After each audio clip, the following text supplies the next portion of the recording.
G'day champions, what's crack-a-lackin'? How the flippin' heck are we?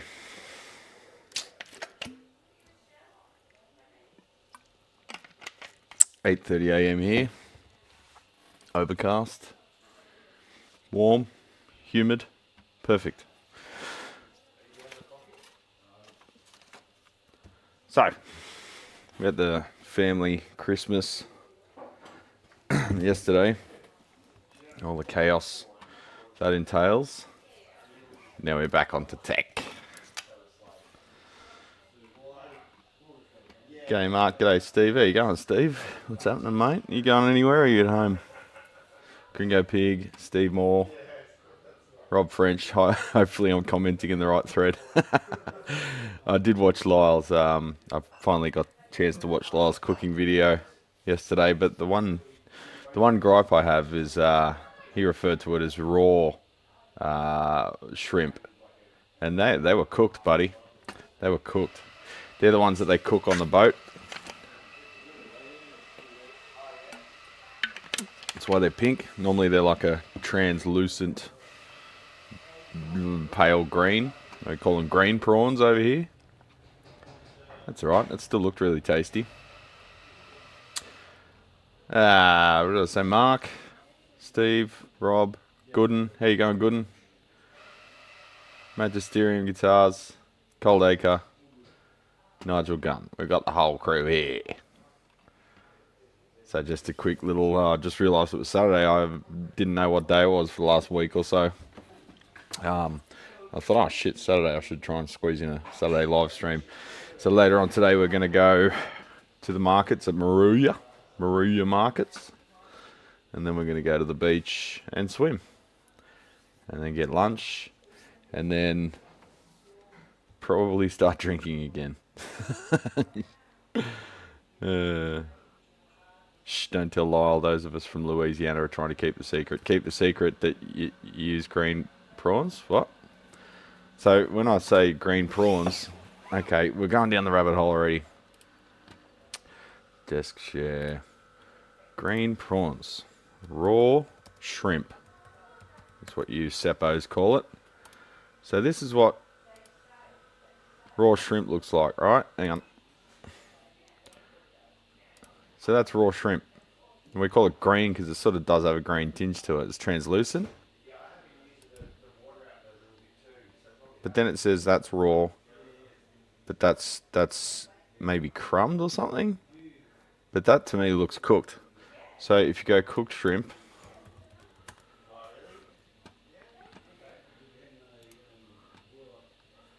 okay, it's hard to tell, but generally they look like that. Boiled shrimp. So that's when they cook them on the boat. As soon as they catch them. And if you look at Lyle's video, you're going to see all my YouTube history here. Political content. Panasonic audio.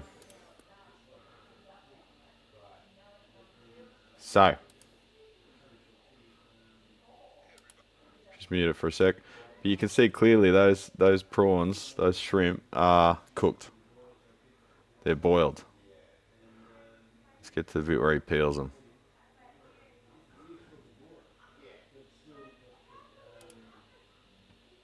Yeah, see the colour they go when you boil them? It's boiled. Anyway, very controversial content. When Lyle says those shrimp were raw, I tend to believe him. I don't know.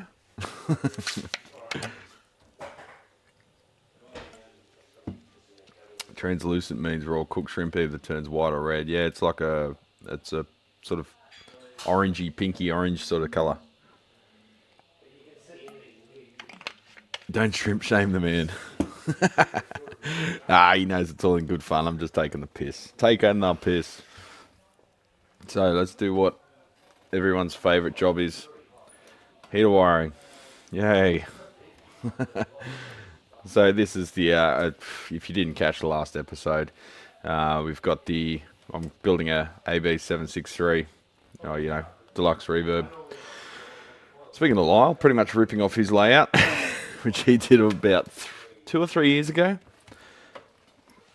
And he was kind enough to share with me. And we're also doing the Dirty Shirley, so I'm just ripping everyone else's work off this holiday season. And just for my own little toys. I love doing an amp build when I'm on holidays because I'm a madman. So I've got to do some heater wiring. I've laid out the board for this one, 90% anyway, in DIY LC, DIY Layout Creator, which I'll just open up now.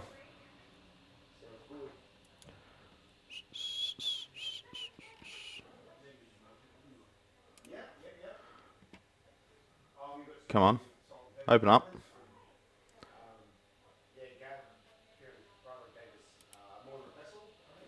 Alright. So I've called it, instead of the Dirty Shirley, I've called it the Manky Mary. So yeah. Turret layout.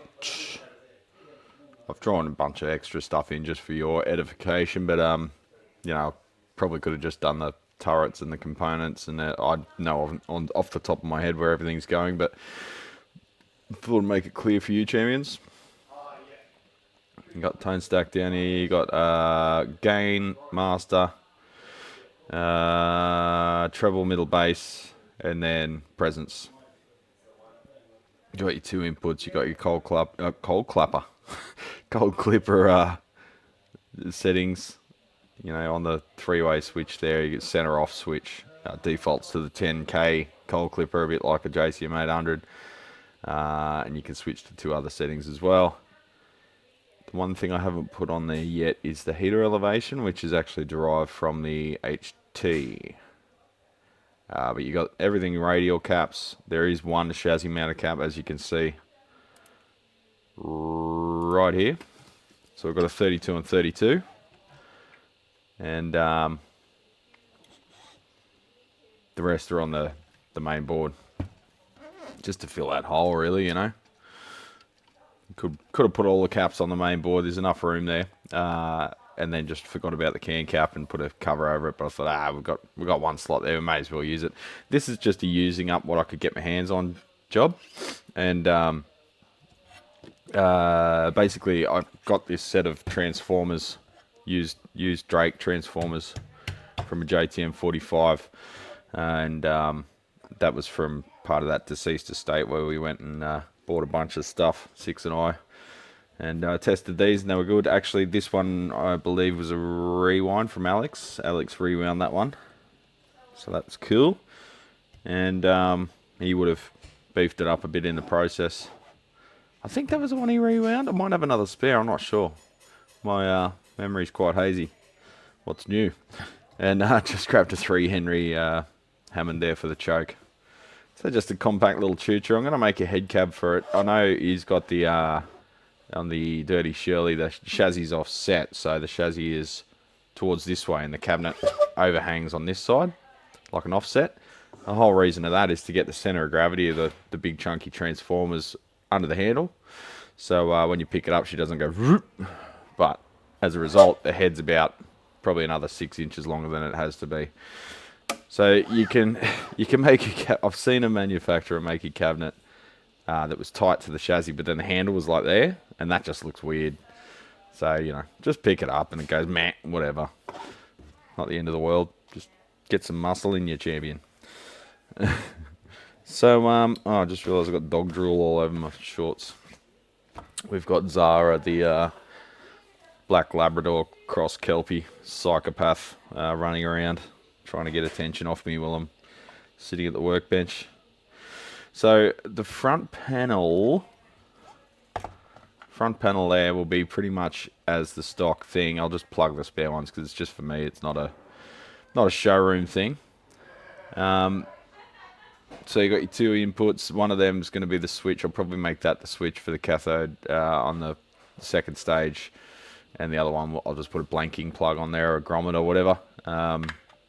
Doesn't have to be super pretty.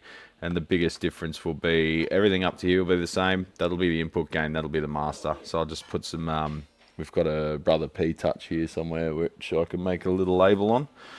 And yeah, just sticky label on the front of the panel, and on the back, everything's pretty much self-explanatory. So I might not even bother getting a panel for that, because like I say, this is just going to be for fun. And put an effects loop in there. So I'll use one of their effects loop module boards. I'll add that later. I'll put some turrets there to have a exit and entry point for the preamp and the power amp. So that's about it on that one. On the deluxe reverb,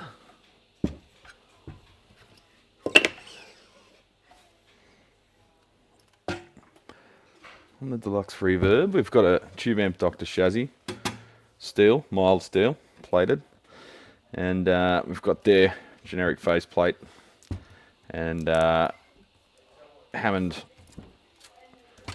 290BEX, which is the export, or the international transformer with the multiple voltage taps. Is that multiple? No, it's just 240 volt.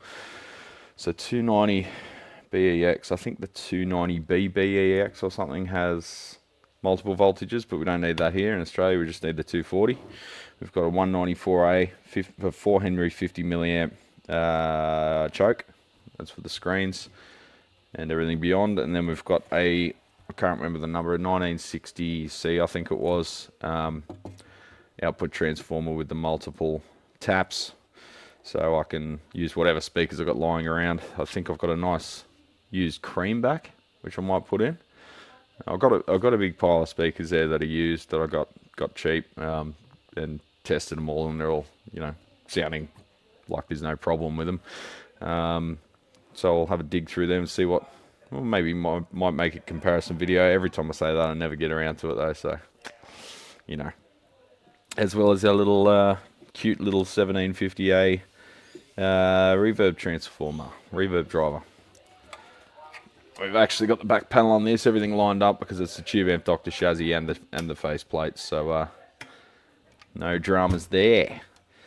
The only thing I had to do to this was drill out, which was a little bit dramatic, drill out the valve socket holes.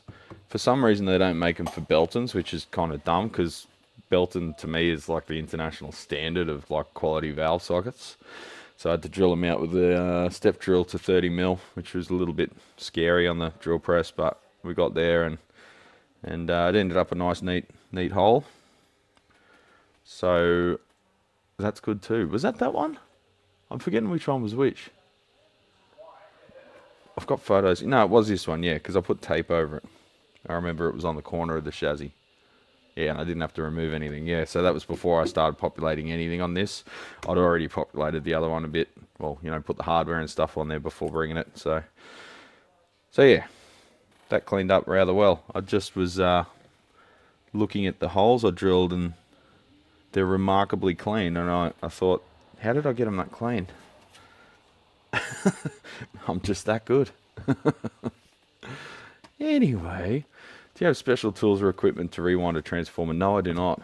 I've never rewound a transformer, and that's something I'm not really interested in. Someone else can do that for me. By the way, Brad, I posted a video of some electronics books from my collection on YouTube earlier today. Nice, good. Can I get a link to that? 1 second. I'll just go to your channel. Go to channel.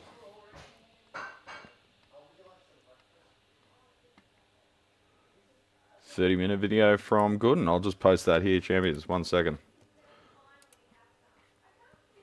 There we go. Save that in your bookmarks, champions. We'll go back and watch that later on.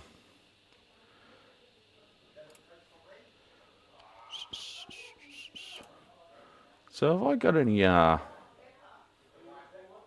any memberships to share, or what?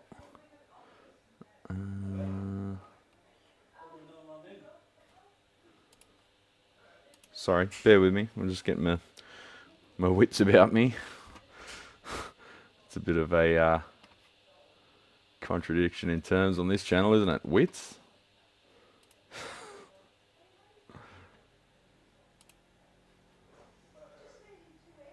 Everything's working rather well down here. I shouldn't speak too soon, but...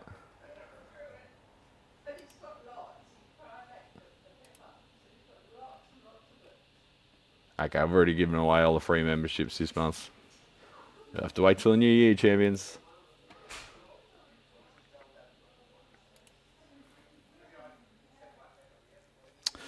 PS, where do you get the faceplates made? I have not got faceplates made by anyone yet, Pete.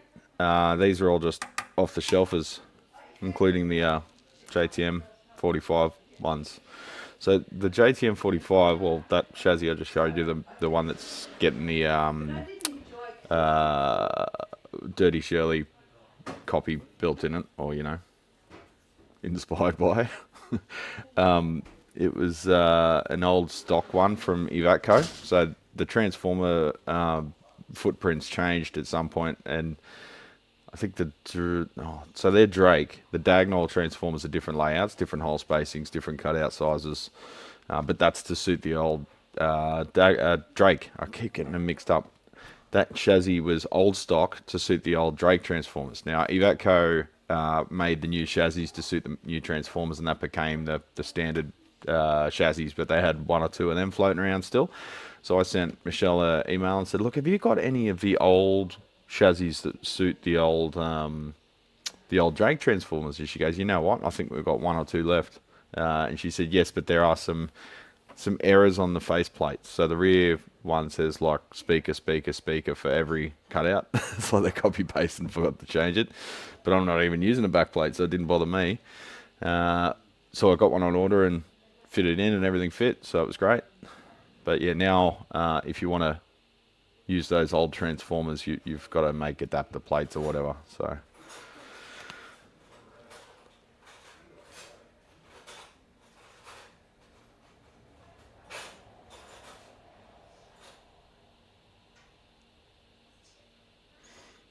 Pete Ross picked up a holiday project from Cool Old Guitars Boxing Day sale at Tokai Base for $100 bucks. Tokai Base, cool. Also picked up a bit of sunburn and sunstroke waiting in the fucking huge... Oh, was there a queue outside? Really? Dead set. I don't think any guitar shops had queues out the front at the moment. Are they going out of business? Sean Weatherford, Brad, getting in late. Did you mention the Marshall offset heads? Yeah, I just mentioned the reason that they were offsets was to center the center of gravity on the center of the cabinet.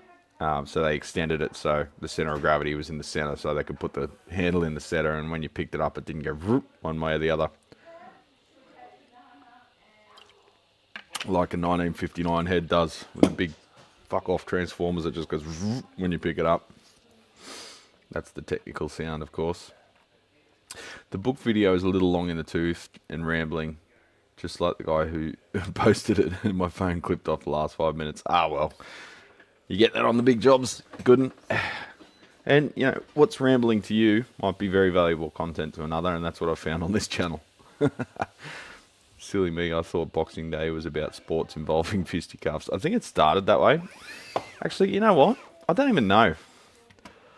What the fuck is Boxing Day? You know, things you just take as granted, like Black Friday. Boxing Day. Okay, let's have a look. Let's do some research. Wikipedia. Boxing Day is a holiday celebrated after Christmas Day. I just call it Hangover Day. And day where you've got to take the largest shit of the year day because you ate so much food the previous day. Boxing Day was once a day to donate gifts to those in need. Right. Okay, but it became part of Christmas festivities with many people choosing to shop for deals on Boxing Day. So it's our version of Black Friday, essentially. It originated in the UK and is celebrated in several Commonwealth nations. The attached bank holiday or public holiday may take place on the 27th or 28th of December to ensure it falls on a weekday. Boxing Day is also concurrent with the Christian festival St. Stephen's Day, whatever that is. We don't worry about religion on this channel. So there you go. It's mainly a fucking capitalist horse shit day. Just like Black Friday, you know. Sport, yeah, so we've got the Boxing Day match for cricket. We've also got the Sydney to Hobart yacht race, in which 2 people died this year, actually. They both got hit by a sail boom in the head and weren't able to be revived. It happened late at night in the middle of the ocean during a storm. So condolences from Brad's Guitar Garage to those people. It's not a good way to go. Boxing Day tsunami. Well, that's not really... That's not really uplifting, is it? In the UK, it is common to eat leftovers from previous day's Christmas dinner, with turkey often being used in Boxing Day sandwich or curry. So, because we had Christmas Day here yesterday for the family, we had all the family over. Today is like our Boxing Day. Because as you get older and you got multiple families, you got to have a Christmas Day for each family group, you know. So by the end of it, you've probably eaten way too much. I'll speak for myself. Tokai, not Tokyo. Tokyo. I don't think Tokais are built in... if they're built anywhere, it'd be probably Hamamatsu. But I'm pretty sure all the Tokais are made in China now. I just bought a 1971 Fender Deluxe Reverb, and by gosh, it's the best amplifier I've ever heard. All serviced and lovely, serviced by Time Travel Audio here in Edinburgh, or Leith to be precise. So if that's a 71, just thinking, is that the Master Volume 1? 71 Deluxe Reverb, 1971 Deluxe Reverb. No. Okay, so that's just, if that's the one with the shitty, I forget who did it, but the shitty value differences in the phase inverter, you can give that a vast improvement. 1, 2, 3, 4, 5, 6. 1, 2, 3, 4, 5, 6. Yeah, no, that's non-master. I'm just looking at a low resolution photo. You can change the phase inverter coupling cap, phase inverter input coupling cap, and vastly improve it even further. So that's something to think about. Just double check the schematic, see if it's black panel values. No need to do anything, but if it's got the I think it's 3300 pico or something one, you can change that.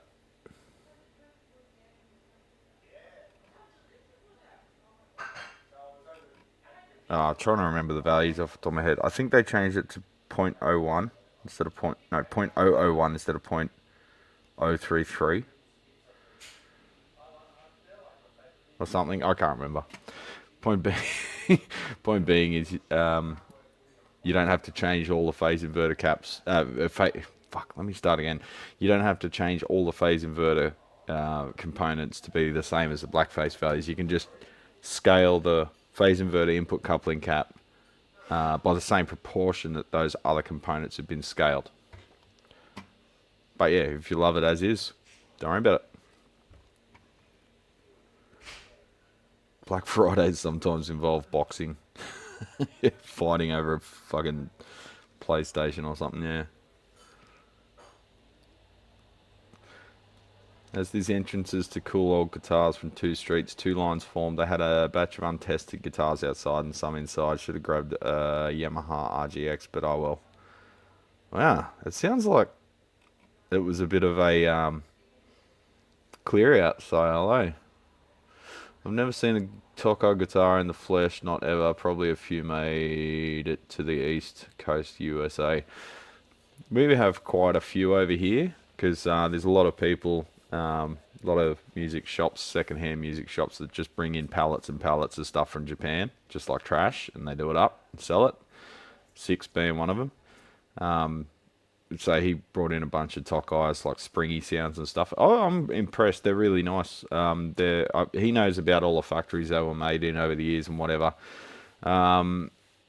So they're really good quality and on par with anything from well, some of them are made by Fujigen. So, but yeah, he knows which ones were made where and when because he's autistic.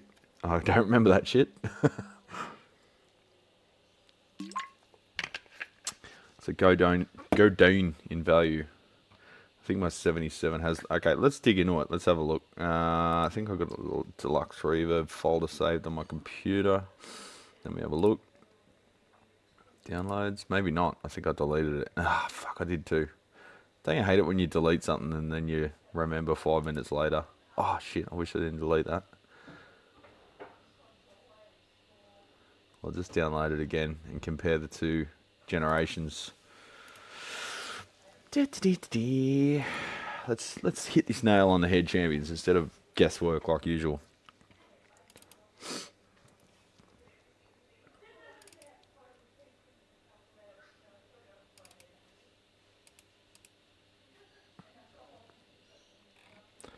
Deluxe reverb.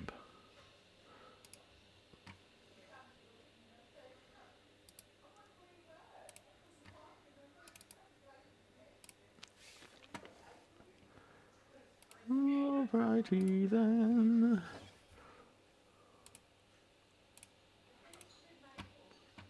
'68 reissue. No. What happened to the refresh button in Windows 11? Like,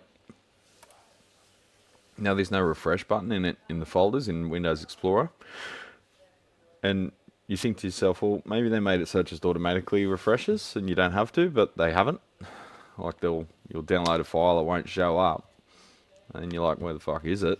And you realise that you have to refresh, but now there's no refresh button. Okay, I think that's one of them.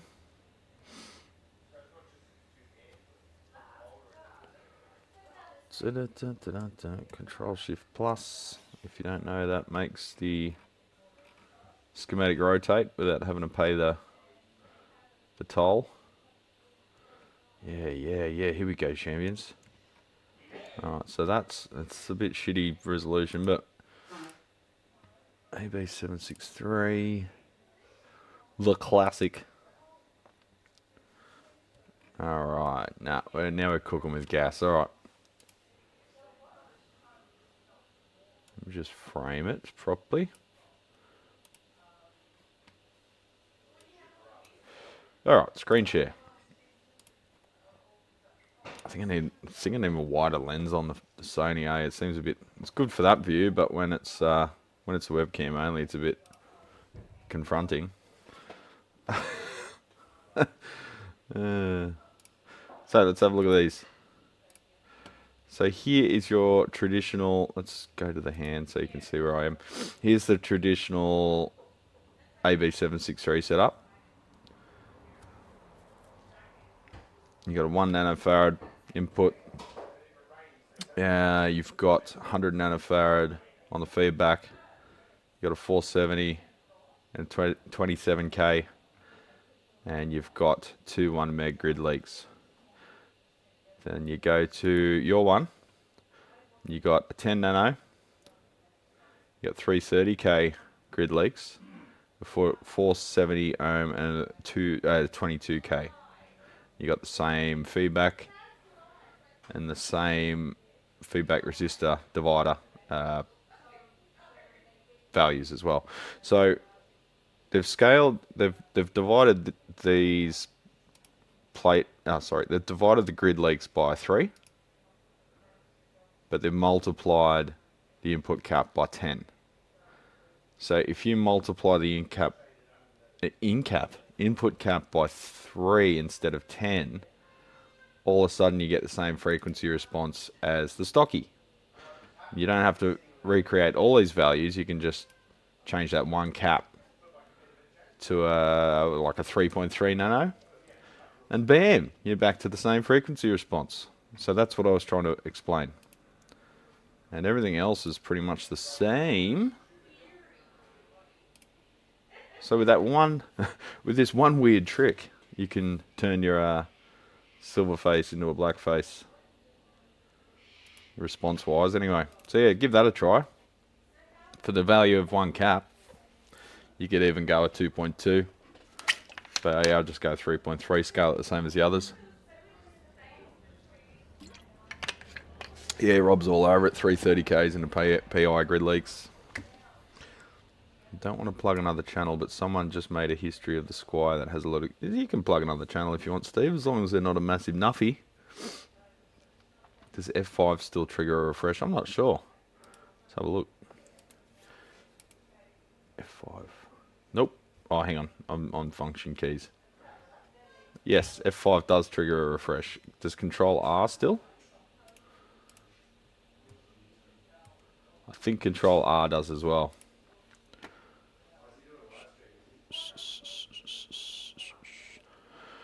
Oh, we've got 6 with the T-Gun Legend. Let's scroll up, see what he's talking about. It's also because we've always had distribution with those brands here. The US had the Elgin lawsuit that stopped it. See, he knows the shit I've got no idea about. Hence the nickname. Okay, okay, right, yeah. So the lawsuit that stopped, like, so Fender. Am I looking a bit washed out there? So Fender sued them, I guess. I don't know. I don't want to plug another. Oh, hang on. Yeah, I already read that. Elgin lawsuit. Gooden's going off on a tangent again.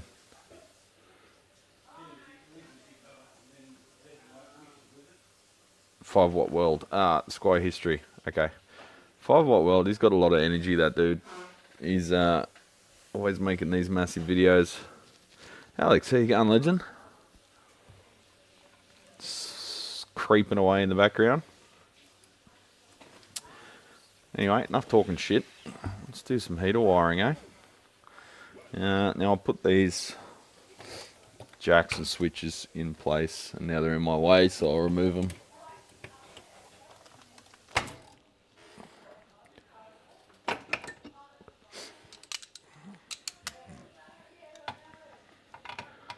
This camera has better res than the old penny boy.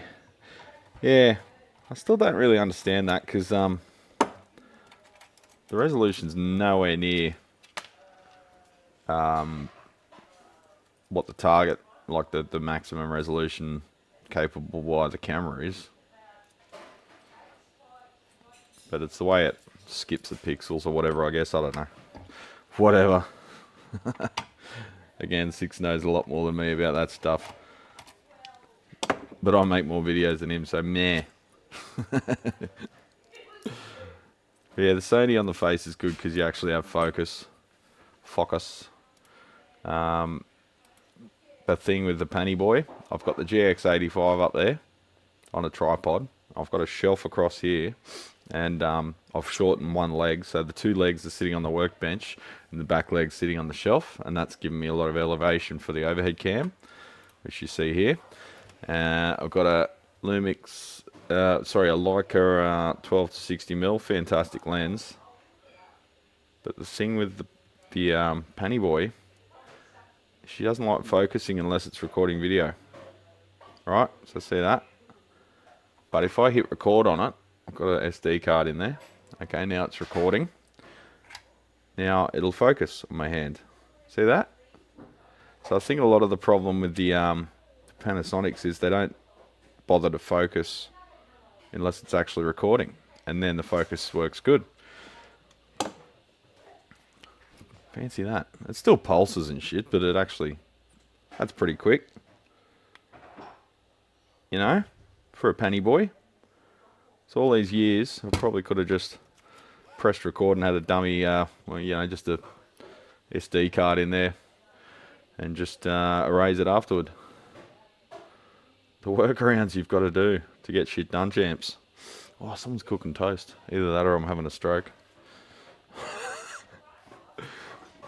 So, you know, the little mobile setup works good, and I've still got my spare camera here. I've got cameras coming out the arsehole, champions. So this is the one I take with me everywhere. It's got the circular polarizer on there. This is my new baby that I take everywhere with me. It's the GH5. I had the GH5S before, but that had no stabilization built in. So you had to have it on a gimbal or use it stationary or have a stabilized lens. Now the stabilized lens, that one you're looking through for the overhead, that's a stabilized lens. So I used to use that on the GH5S. But I found even with that, the stabilization was jerky for pans and stuff, or like doing amp videos. So the IBIS, the inbuilt stabilization in Panasonic, is the best. Still the best. And a non-stabilized lens, just using the IBIS in the body, I've found is the smoothest and most wholesome looking panning and stabilization still. But focusing on my face is a pipe dream with this generation of Panasonic. The new generation are better than Sony, it's better than everyone. But but they're worth like $3,000 for a micro 4/3 camera, and I'm not paying that. So Sony was the way to go, and it's cool to just experience other brands, and you know, it's like a hobby, so it's fun. But these little things are skook and choo-choo, and since the G85 got drowned on our camping trip, this is my main weapon of choice. I wonder if the focusing is supposed to be a battery saving feature. I'm not sure. It's plugged into power at the moment, so you'd think it would sense that and go, well, I guess it can't sense that because it's got the dummy battery, so as far as it knows, it's running off a battery. Can you please, I guess you mean talk about gauges to be used, heaters, B+ audio, etc. when you use coax? Most I've seen have been 26 gauge. Is this enough for audio? Yeah, well, it's big enough for audio. So it's just, there's no real science behind it other than just the current, Brent, sorry. So let's give myself a bit more light, eh? So for heaters, depending on the amplifier, a lot of people will use 18 gauge, which is what comes out of the transformer. In my opinion, that's a bit of an overkill. But you know, you're not going to hurt anything by using too heavy a gauge. Just trying to find the gauge. Yeah, this is 18 gauge. I'll generally use like 20 gauge to 22. You see some people using like 16 gauge, which is ridiculous. It's just massive overkill, and you're just fighting the wire the whole time, which is a pain in the ass. I like using, what have I got here? Can't read it, but here's some bits that I've pre-twisted and some offcuts from previous ones that I'll use on this one as well. So this one here is a bit heavier, so if you were really concerned about it, you could use so this is 18 gauge as well. You could use that to your output valves if you're running like a SVT style amp or something with like fucking a billion 6550s or KT88s. You'd probably want something a bit heavier, but for a pissy little deluxe reverb, I just use 20 gauge twisted. I've got to get some 20 or 18 or probably 20 gauge Teflon coated stuff, but at the moment I'm just using PVC. I forgot to put my Teflon coated stuff in with me, so I've just got a bag of random wire there that I'll fish out similar types. You know, it's a fun project, champ. Oh, look at that one. Better hold on to that one. Fucking times are tough, champions. What did I make that for? Jumper for something, I don't know. But yeah, we're just going to use what we got, PVC. PVC is good if you're not going to rework it every 5 minutes. Teflon's really good if you're planning to rework it. You won't melt your wiring. So happy days. Talking about videos.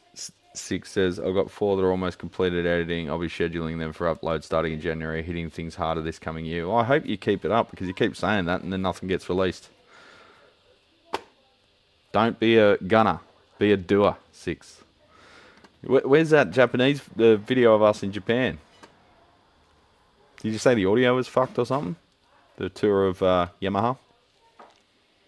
We probably should have checked the audio and had a listen back, but we were so excited to be there, we just shot and went for it. Where do you get your wire? I need to find something that won't melt. So, Steve, you want to go to Remington Wire, which is in the States, I believe, and they have boxes of various gauges of Teflon coated stuff. I'm never going to get this heater wiring done. Remington Wire. Remington Industries. Let's share the screen again. So they do pickup wire as well, magnet wire. So you can get like large bulk. They even do Litz wire. You can get large bulk reels of like pickup wire and pay like a hundredth of what you pay at StewMac or whatever. You can get just bus wire, bare copper, tin copper wire, nichrome, stainless steel. They even do like flat bar and stuff, because I'm assuming that they're meant for like industrial manufacture of like switchboards and whatever. So for that you need like copper bar for the bus bars and whatever. Real serious stuff, not our pissy little things that we play with. So automotive, marine, electronics, construction, so like building sites. I'll use, they even do top coat wire like you find in the old fenders. PTFE 600 volt. They do boxes of them. 24 gauge, 22 gauge, 20 gauge, 30 gauge. So these boxes are handy with various colours. So say you just wanted a, if you're going to go just an all-purpose wire that you can even use for like heater wiring and stuff, just get the colour packs of PTFE 600 volt and you choose what colours you want, right? So of course you go black, of course you go red, and you can choose all the other colours.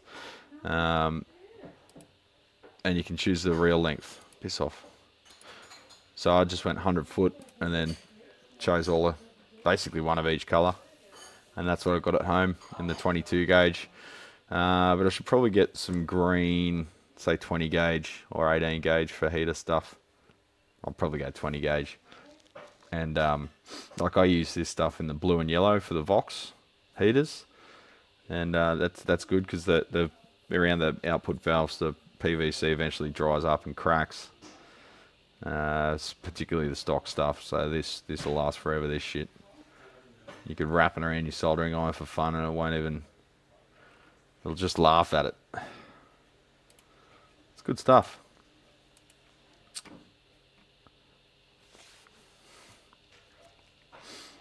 Yamaha one has some dust in the image I've got to edit out. Don't worry about that. Just put it out. Did you have dust on the sensor?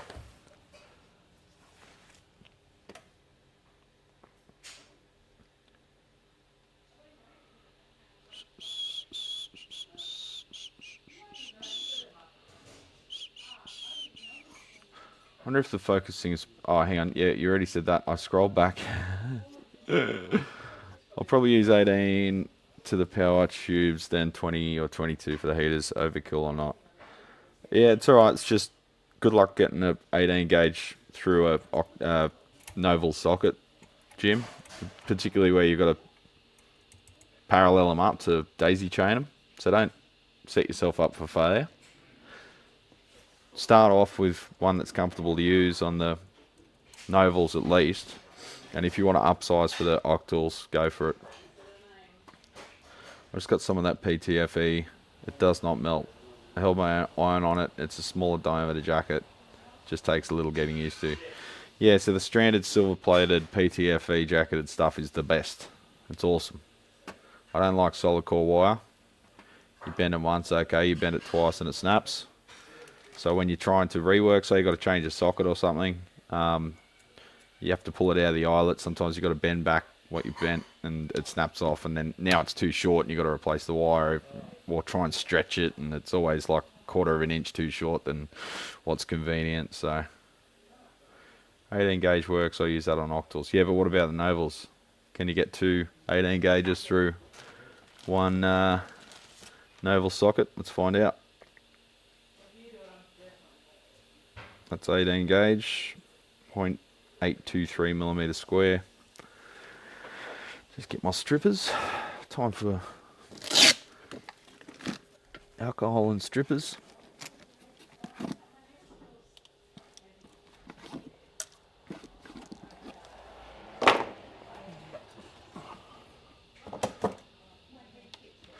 All my heaters look like a barbecue. What? Here you go, Dustin. What's going on? Oh, just dropped some wire. Alright, so this only goes, these strippers have marked on them what gauge they go to. And this one goes to 18.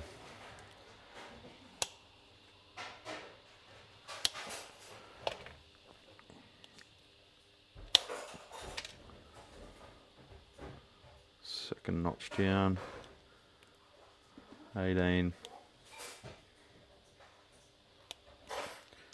Give it a twist.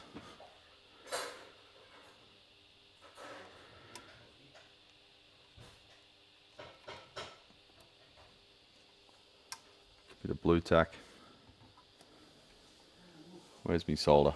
I'll just borrow some of Dad's.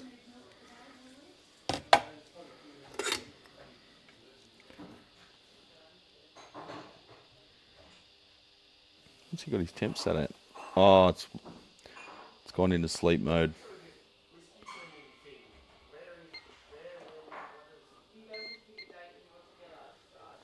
Gotta let it warm up. Any experience with XLPE insulated wire, tough and slick, but thicker than PVC for the same voltage rating? Well, it can't be that good an insulator then, because PTFE is thinner than PVC because it's a better insulator, and that makes handling it a lot easier. PVC is sometimes a bit of a pain with the thick jackets.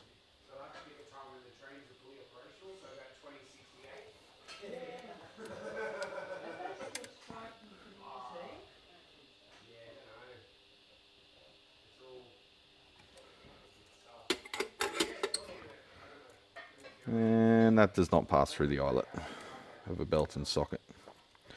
Oh, it does just, but you have to probably squeeze it. And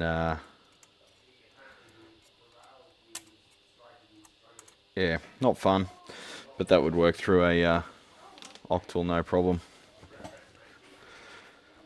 Alrighty then.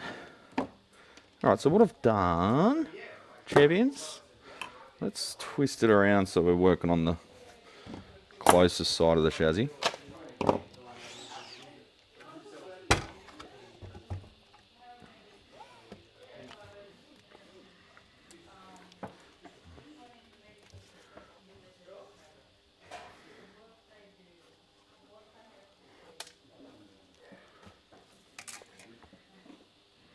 Over twisted the end a bit there because that's what was attached to the drill. Just cut that off.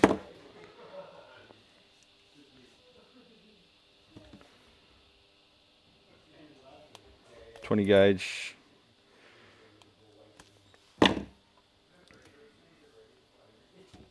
Cut one a bit shorter, not by much though. So what I've done is bend the terminals in away from the screws and twist these ones around by 90 degrees so the wire can go through them. That's my brother, he's a loud galoot. And then that's your other terminal bent over, and then I spread these out a bit and keep them away from the heater as far as we can.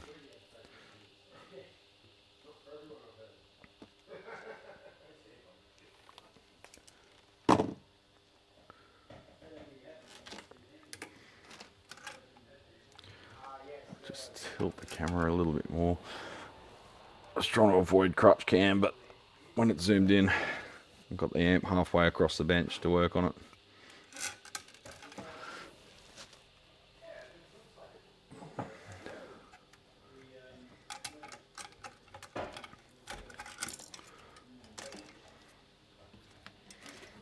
Let's put the wire down there.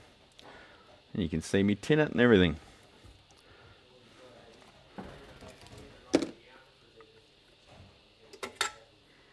Using Dad's pace station.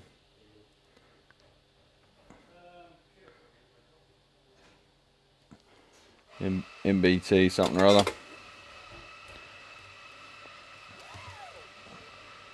Alright, V1.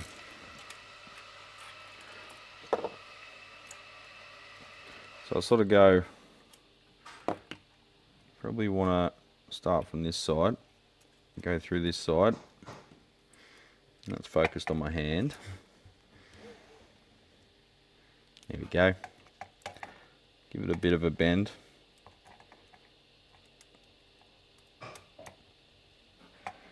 Go through both the eyelets. Now this is easy because it's the first one, so it's only passing through once. Give it a bit of an upward inflection. Upward inflection. Solder that.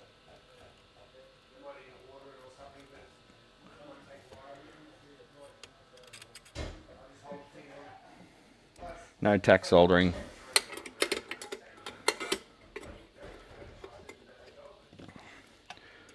the other one. That goes straight in. Bend it up again.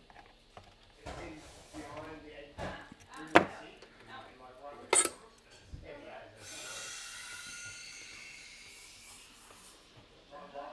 we're good.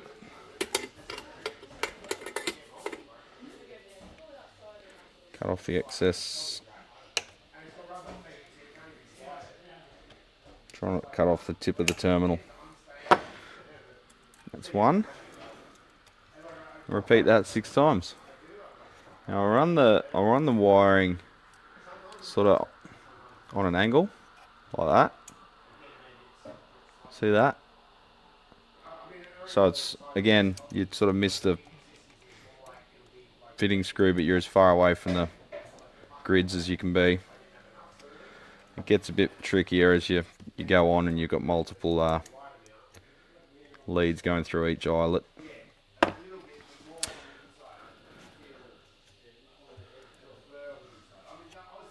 So then I just cut them to the longest terminal plus about 1/8 of an inch. Now I want to find which one's which. So I like to run them so all the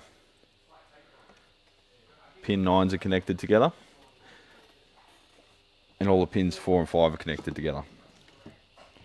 Probably not the biggest,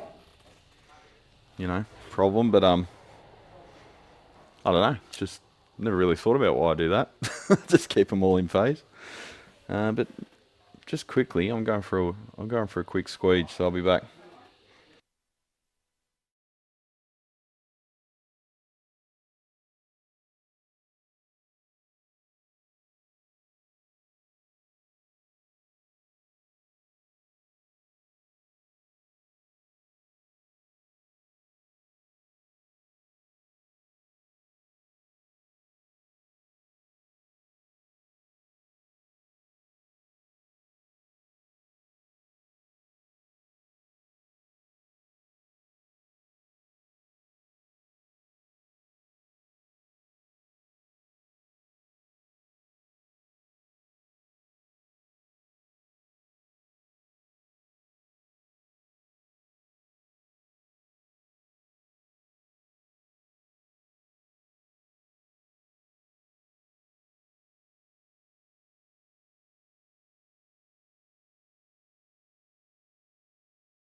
And we're back.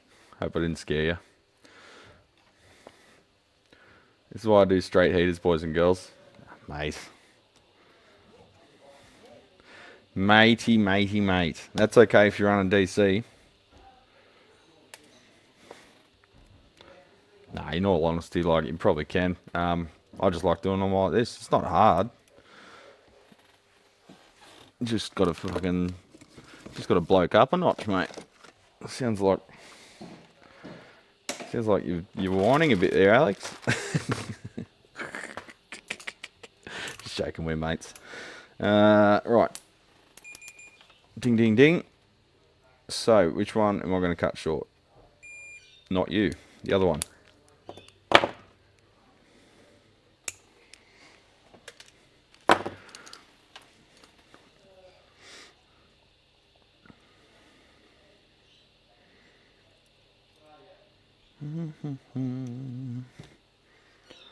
So it's a little bit tricky. Let's lock that focus in. Just so it doesn't focus continually on my hand.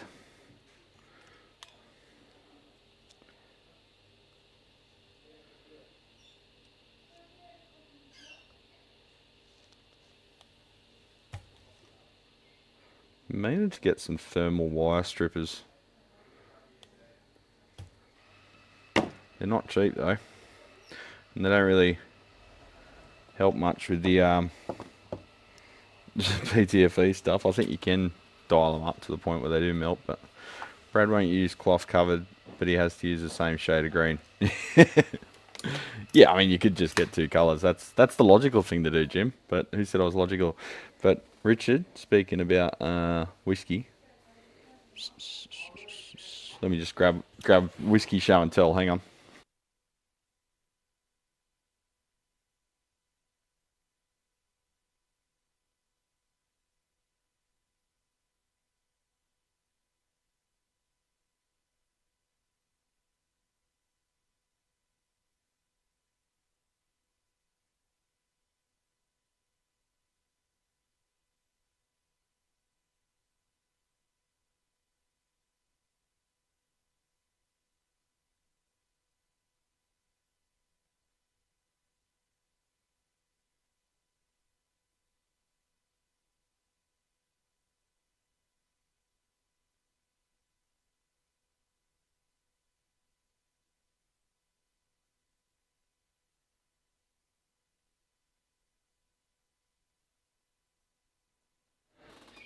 Whiskey show and tell time. Now I've got to turn the autofocus back on. Abelor. I don't know how you say it. Abundant. I don't know. 61.6. She's a little bit angry. But yeah, you want to drop a water with this one. We had it last night. Cracked it open last night for the first taste. I've had it before, but years ago, like during COVID. It's got the cool wax seal on the top there. You just run a knife around it. Yeah, she's a top drop. Not a hint of smoke on it. But yeah, very, very nice. Yeah, we've got the Ergodale here as well. We've got a bottle of that. But I wanted to show you the one we got for Dad.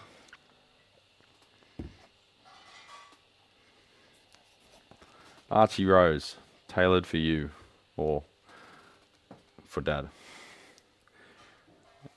You can choose what you want. They've got different bottlings and cask finishes and stuff, and then you get the tailoring, Pweb. So that's Michelle's nickname for Dad, because he's Peter Webb. Michelle calls him Pweb. But it's a very nice one, that one too. Archie Rose is fantastic for an Aussie made whiskey. Archie Rose, I've never had a bad Archie Rose, or even a mediocre one. They're all fantastic. 61.6% IPA. Just got fancy bottles now. That's a fantastic whiskey. Total sherry bomb in the mouth. Yeah, it's full on, Richard. It's very, it can be a bit overwhelming unless you add a significant amount of water. I was having probably 2 teaspoons to 2 tablespoons of water, and that opened it up quite a bit. But yeah, without it, it just kills your taste buds, man. It just fucking completely numbs them. All right, we'll lock that in. My autofocus is like prowess. Is on show today.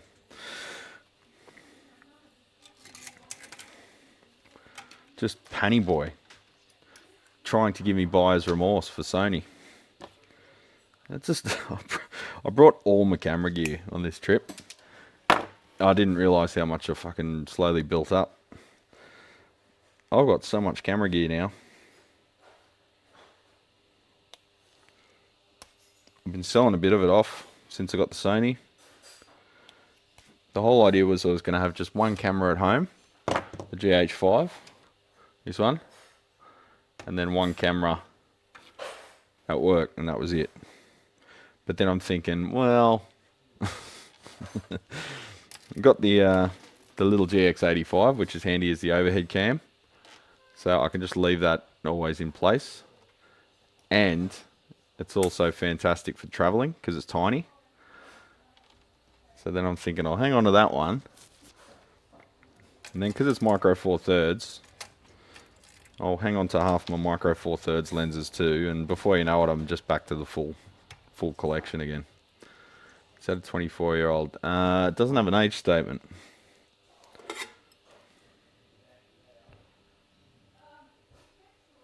I think they're like a 12 or 14 from memory.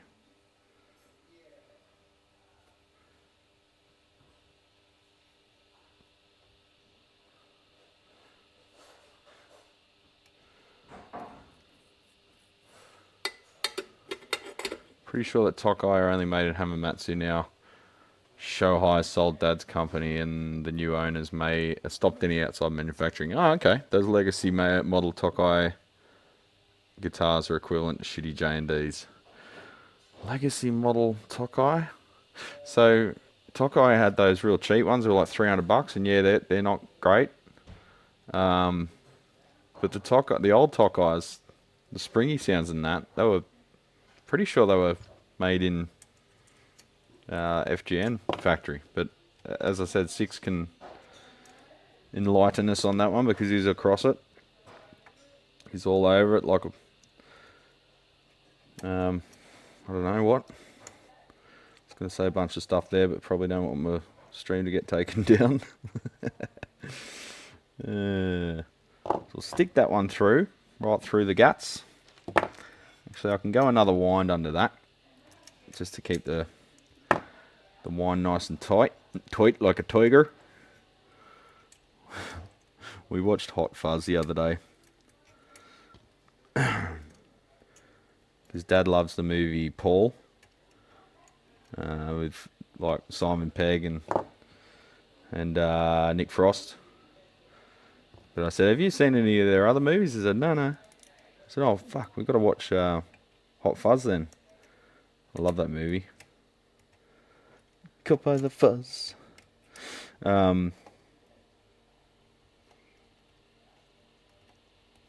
Yeah, fantastic movie, Hot Fuzz. I actually, first time I saw it, I took this chick. I was trying to date. Well, it was sort of like a date to Bowral, to their little cinema there, and we went and watched Hot Fuzz. And she never called me after that. I don't think she had the same sense of humour as me. Oh well, I never would have met Michelle maybe. Anyway. Yeah, it's British humour. I love it, but some people need every joke explained to them.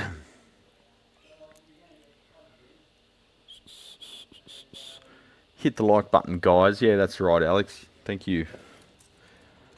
Even though it's a bit of a nothing stream, it's just a bit of relaxing holiday.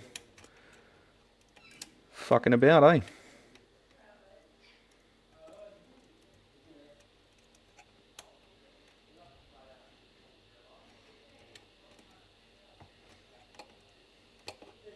The greater good.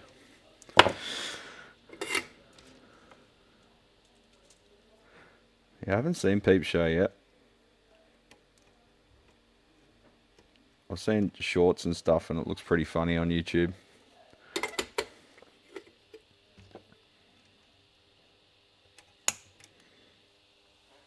I think the worst thing Simon Pegg ever did, although he probably had to take the cash, was being Mission Impossible. That was pretty lame. Such a stereotypical character. It was like, oh, man, You can do better than that. It's probably actually easier for me to look on the screen because it's at the right angle. Ding, ding, ding.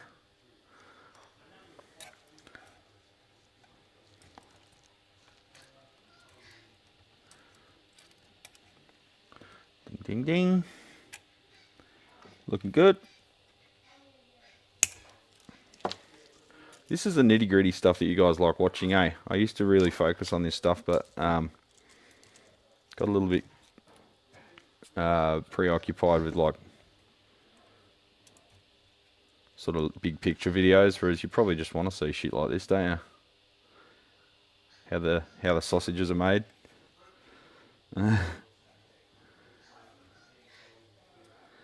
Alright, which wire do we want? Probably the one that is least convenient, as always.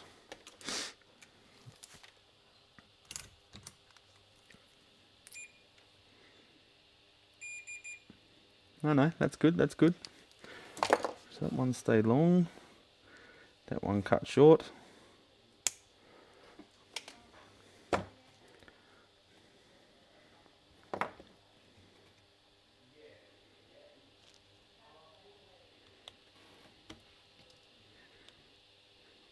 This stuff is handy when we have our projects in front of us. It gives you inspiration. Like sometimes I won't be feeling the woodwork stuff and I'll have some massive neck shattered headstock or something that I've got to reconstruct. I just don't want to do it, and I'm putting it off, and I know that once you get started, it's just massive amount of labour and very, very careful consideration required at every step, and to be honest, that's a bit stressful.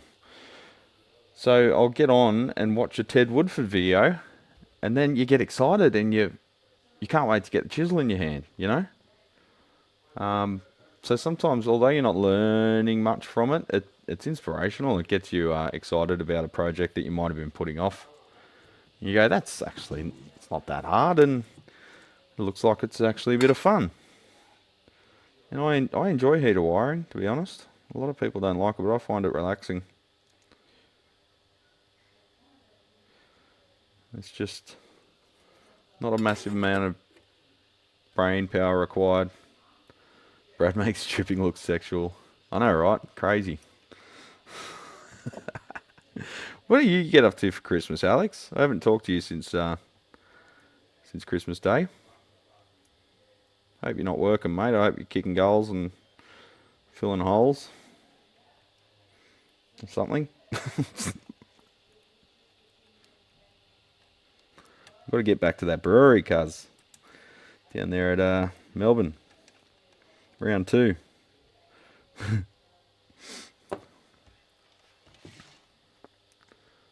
Hey, gift, Jim. Splashing the cash, mate. Thank you, sir. Lots of new members. Some of them just having a quick look. I can see there's some regulars have scored some too, so that's good. Maybe a few lurkers as well that might feel a bit emboldened to come out and say g'day. Never hesitate to have a chat, champions. Even if you've got nothing to say, just tell me, you know, what your weather is at your house, whatever. I like hearing from everyone, no matter how irrelevant you may think your comment is. It's still cool to have a lively chat.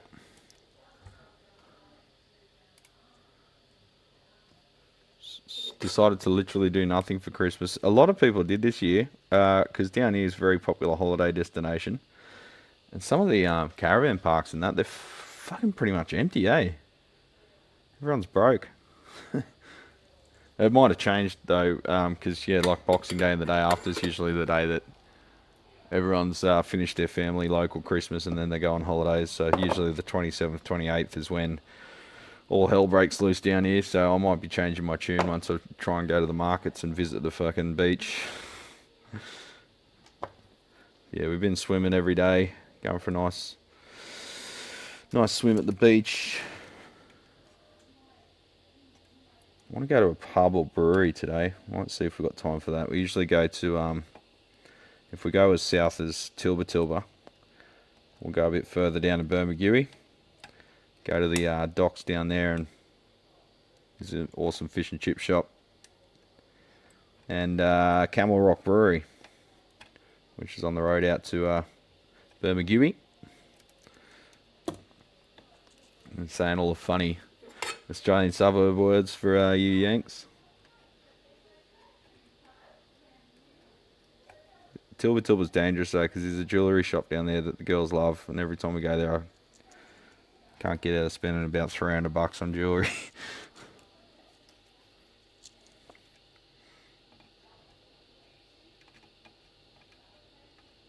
And there's a nice leather shop there where I like to buy a belt or a wallet or something.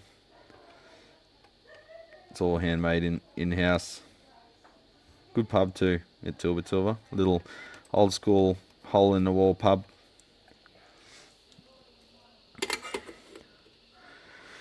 Oh, caught by the fuzz. Last time I was in New South Wales, I was wasted at Coogee Beach, New Year's Eve. I've slept on Coogee Beach. I don't think it was New Year's Eve, but I slept on Coogee Beach. Just in the sand. After a massive night. I also fitted out Coogee Bay Hotel years ago. Probably ripped out the fit out since, but we fitted out the sports bar with a timber called IPE. IPE. I don't know how you pronounce it, but it's got a little over the E, I believe. Let me have a look. IPE. Timber hazards. Yeah. IPE. So this was the timber they chose. It's very dark timber, but see how the grain is like yellow? Well, when you cut the shit on a panel saw or whatever, the dust that comes off it is like fluoro green from the resin coming out of the grain. And it's like a dust, and you have to wash it off because it sticks to all the machining surface. You have to wash it off with solvent or it just turns into a gummy, sticky mess. But it is incredibly durable. Animals won't eat it, like bugs won't eat it at all.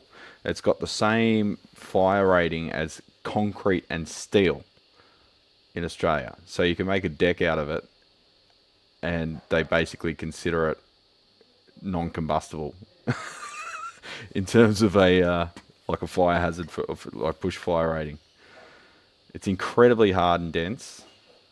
Destroys your cutting tools, even tungsten tipped stuff. It must take up a lot of silica out of the ground as it grows because it just destroys the blades. Don't even think about it as you. Don't even think about machining it with carbon steel blades. You need tungsten, even for the thicknesser. But the worst part is it gives you a rash. Mild scent, bullshit. It's fucking strong as. IPE contains lapicol and related substances like lapicanol and deoxypacol, which have been observed to produce irritant responses on skin. Although severe reactions are quite uncommon, IPE has been reported to cause skin, eye, respiratory irritation, as well as other effects like headaches, asthma-like symptoms, which I experienced, and disturbance of vision.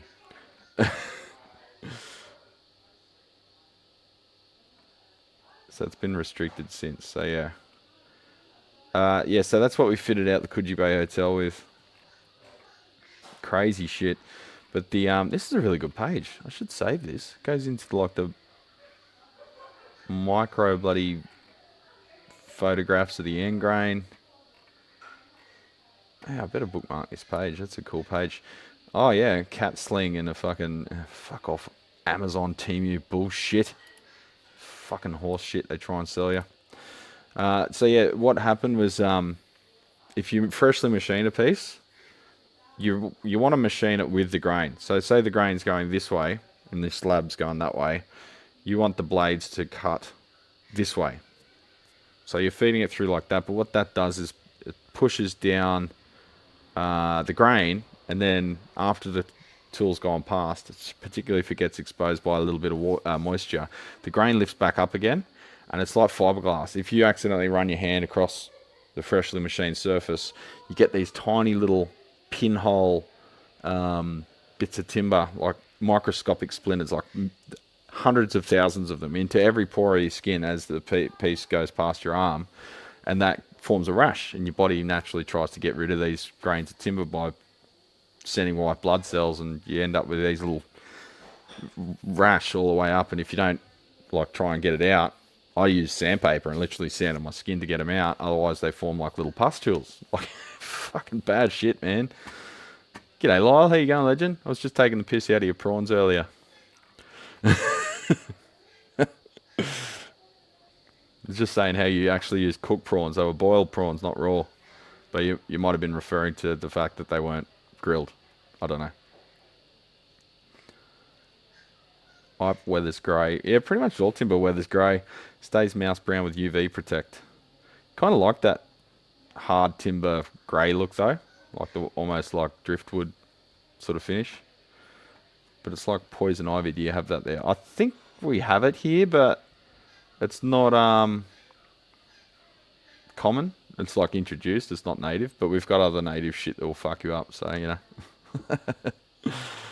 Anyway.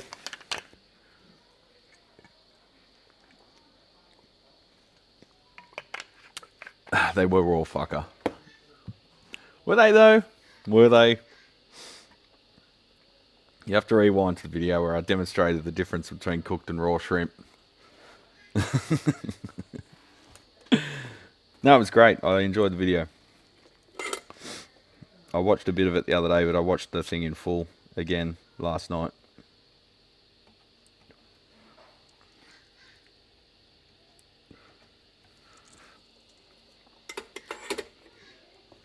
I never buy cooked shrimp. So why were they pink then? Okay, some raw shrimp are pink. I've never seen it. I've never seen raw shrimp or raw prawns that are pink, but yeah, I don't know. We get banana prawns out here. I don't know why they call them that. They're not yellow. Shrimpgate. Okay, pink. Pink. Raw shrimp. Can raw frozen shrimp have a reddish colour? The colour of fresh shrimp is an... Cooked shrimp shells turn pinkish red and the meat becomes pearly white. See, this is to me what it looks like raw, and then that's what it looks like cooked. Pink raw shrimp. Okay, so Patagonian pink raw shrimp. So you can get... Okay. No, I'm learning here, champion. Okay, so that's probably what you used.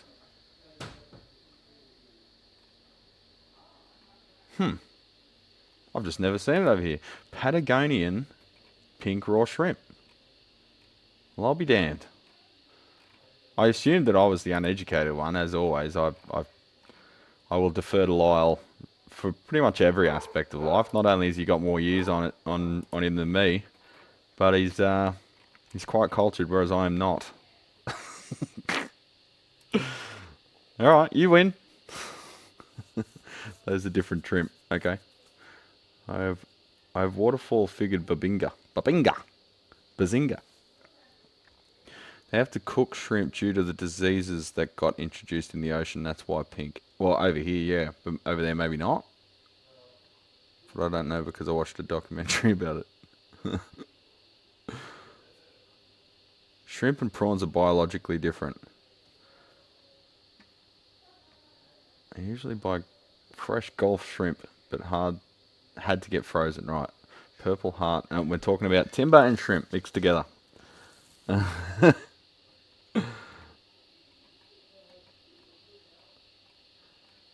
So I've got a good book here. Not the good book. That's Art of Electronics. I've got a Mexican cookbook here. Is there anyone here familiar with like genuine Mexican cuisine? Can you give it a quick sort of vibe check for me if I go grab it? It says it's genuine Mexican style, and everything looks very simple, which I've been led to believe by my South American friends that actual Mexican cooking is very fresh and simple. There's not a lot of ingredients, and it's nothing like Chinese cooking or whatever. Which has got like the preparation takes half your life before you can make the actual recipe. So you're aware of like genuine Mexican stuff, Lyle? I'll go grab it. Hang on.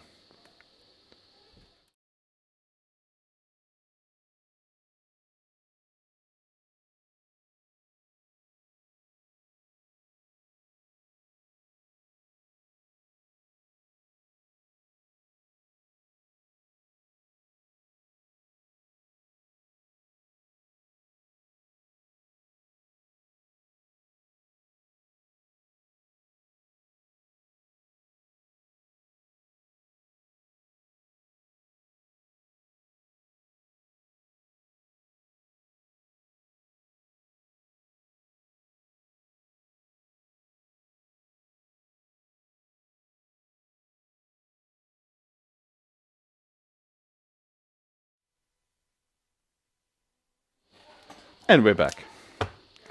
The Mexican home kitchen. Zoom out a bit. Alright. I like the art. There she is. So it's all the stuff you'll need. A lot of it's like tomatillos can be hard to get over here.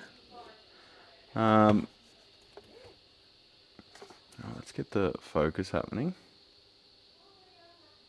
We are focused, okay.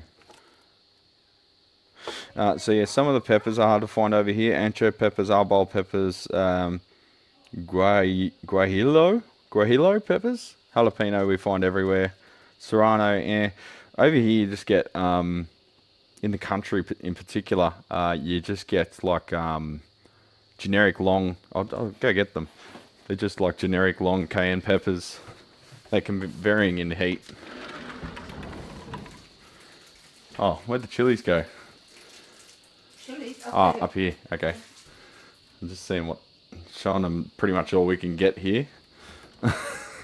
You got to order in like, I don't know, probably Woolworths and stuff would have it, but you got to order it in when you're in the country. You can't just rock up. So that's generally all we can get down here in the country. And they're mild heat, but the heat is there. Sometimes when you get jalapenos from the local large supermarket chains, there's just no heat at all. Like you could eat it like an apple. There's no heat, and you need heat. Grow some, yeah. Mum should be growing some, damn it. For some reason, you've seen the video of a garden. She must have like 500 plants here plus. Probably 200 different species of plant in her garden. The garden is insane.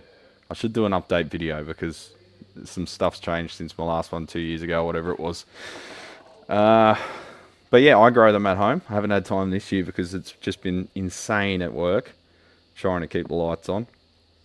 But yeah, growing them is probably the best option. But at home, there are some guys I've got relationships with, local musicians and whatever. There's one guy who's into hi-fi stuff, and he brings turntables and stuff around for repair, and he's built himself from scratch a trailer that he takes to the markets and sells spices and herbs and specialist stuff.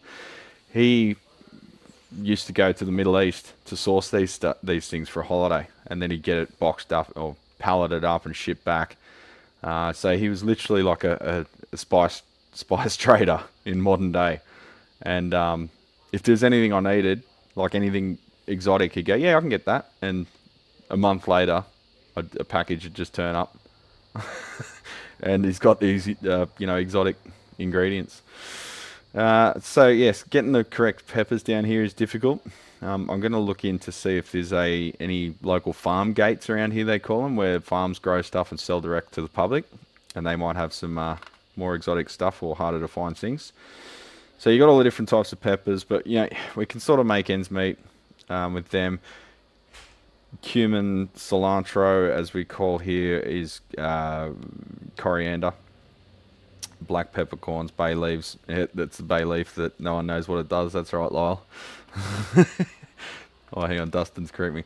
Don't pronounce the L's. It's tomatillos. I don't know. Tomatillo. Okay. Don't correct Australian. Yo. You talking to Mexicans? We're talking to people that are aware of it. So you've got the La Bandorita. La Bandorita. $9.25. $9. They're 50 cents in Mexico. That's from here. That's here. Fucking That's in hell. Woolies. Have a look at these chips. This is the prices we've got to deal with in this this hellhole. So these are just they're from Mexico. they're just flour soft tacos. $9.25. Isn't that insane? New. That's crazy. That's ancient food. It says new $9.25. Yeah, new. Oh, they just started stocking it, I guess. But yeah, you could literally make them for like $1 if you. Yeah, if you. We meant to bring the press to make them. Yeah.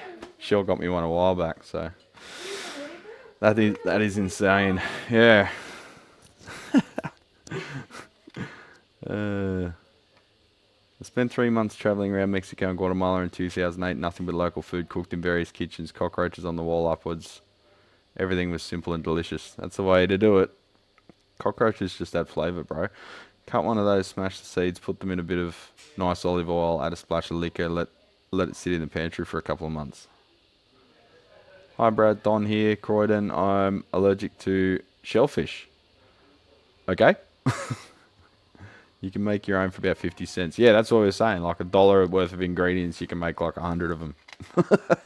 But people are lazy. Sandwich press woodwork, actually. That's a good idea. That's a good idea. I went to call you serious. Alex.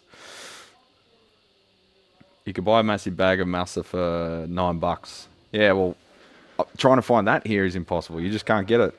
So that's limiting what we can make. The masa harina, I guess. Yeah. So that's difficult to find down here. The dairy stuff, a lot of that applied to the dessert section, so that wasn't the end of the world. We can get the chipotle peppers in adobo sauce. Adobo sauce. I don't know how to pronounce it. Condensed milk, evaporated milk, not a problem. Pickled jalapenos, they're everywhere here. Fats. We can make our own lard, olive oil, shortening, vegetable oil. So most of that's attainable. The poblano peppers is an issue because we can't get them here, but we could probably substitute them with jalapenos and do the charcoal grill thing. Corn tortillas may be an issue since we can't get the masa harina. So it might be limited to flour tortillas or pre-made corn ones, which just suck a bit, but adobo sauce needed subscription. I don't think they're at that point yet, but soon everything will be a subscription, won't it?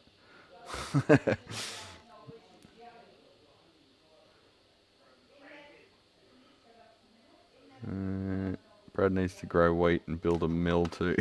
You kind of do, eh? Soups. I wanted to try some of the soups because they're nice and easy. Everything's just run-of-the-mill stuff that we can get here, no problem.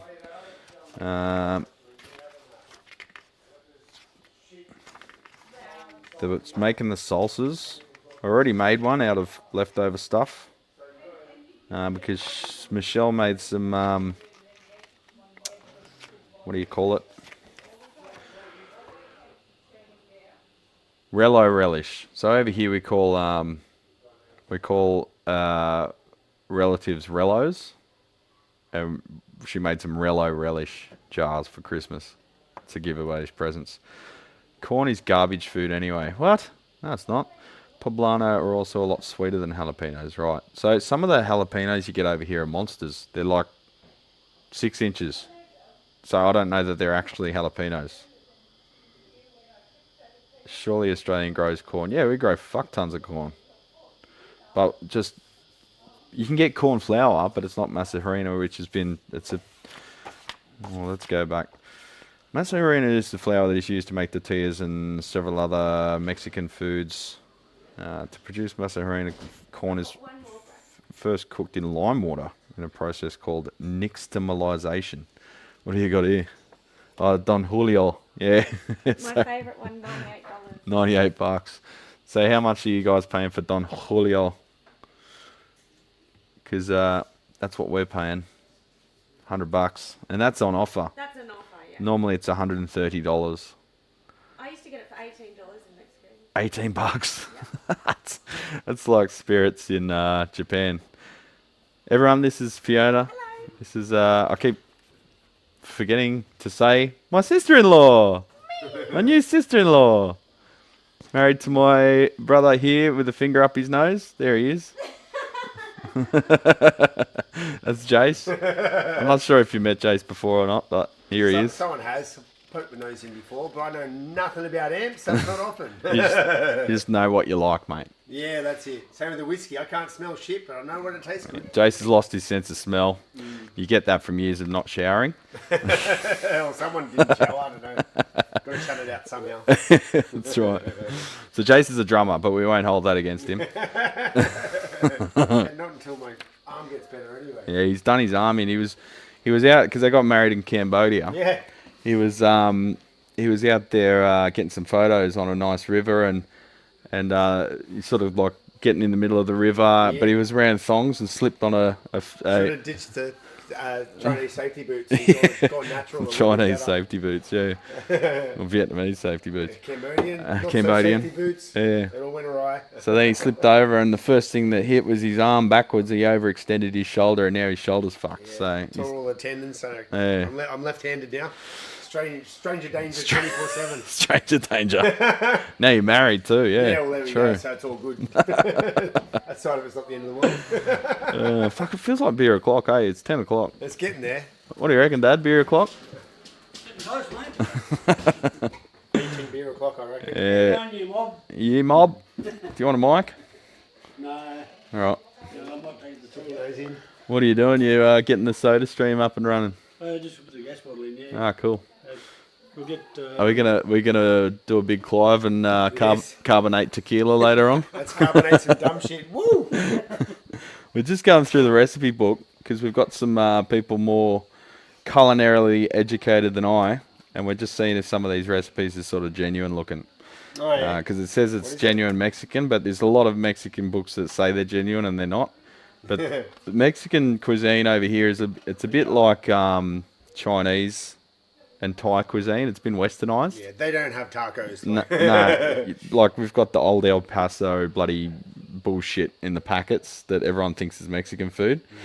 But yeah, this looks very different to anything I've seen before, and it does look similar to the stuff that we've had at Dos Señoritas in I think it's near like Glebe now. It moved. It used to be at Des Moines, Okay. and we went to this Mexican restaurant, and we went with our South American friends, and George is Jorge.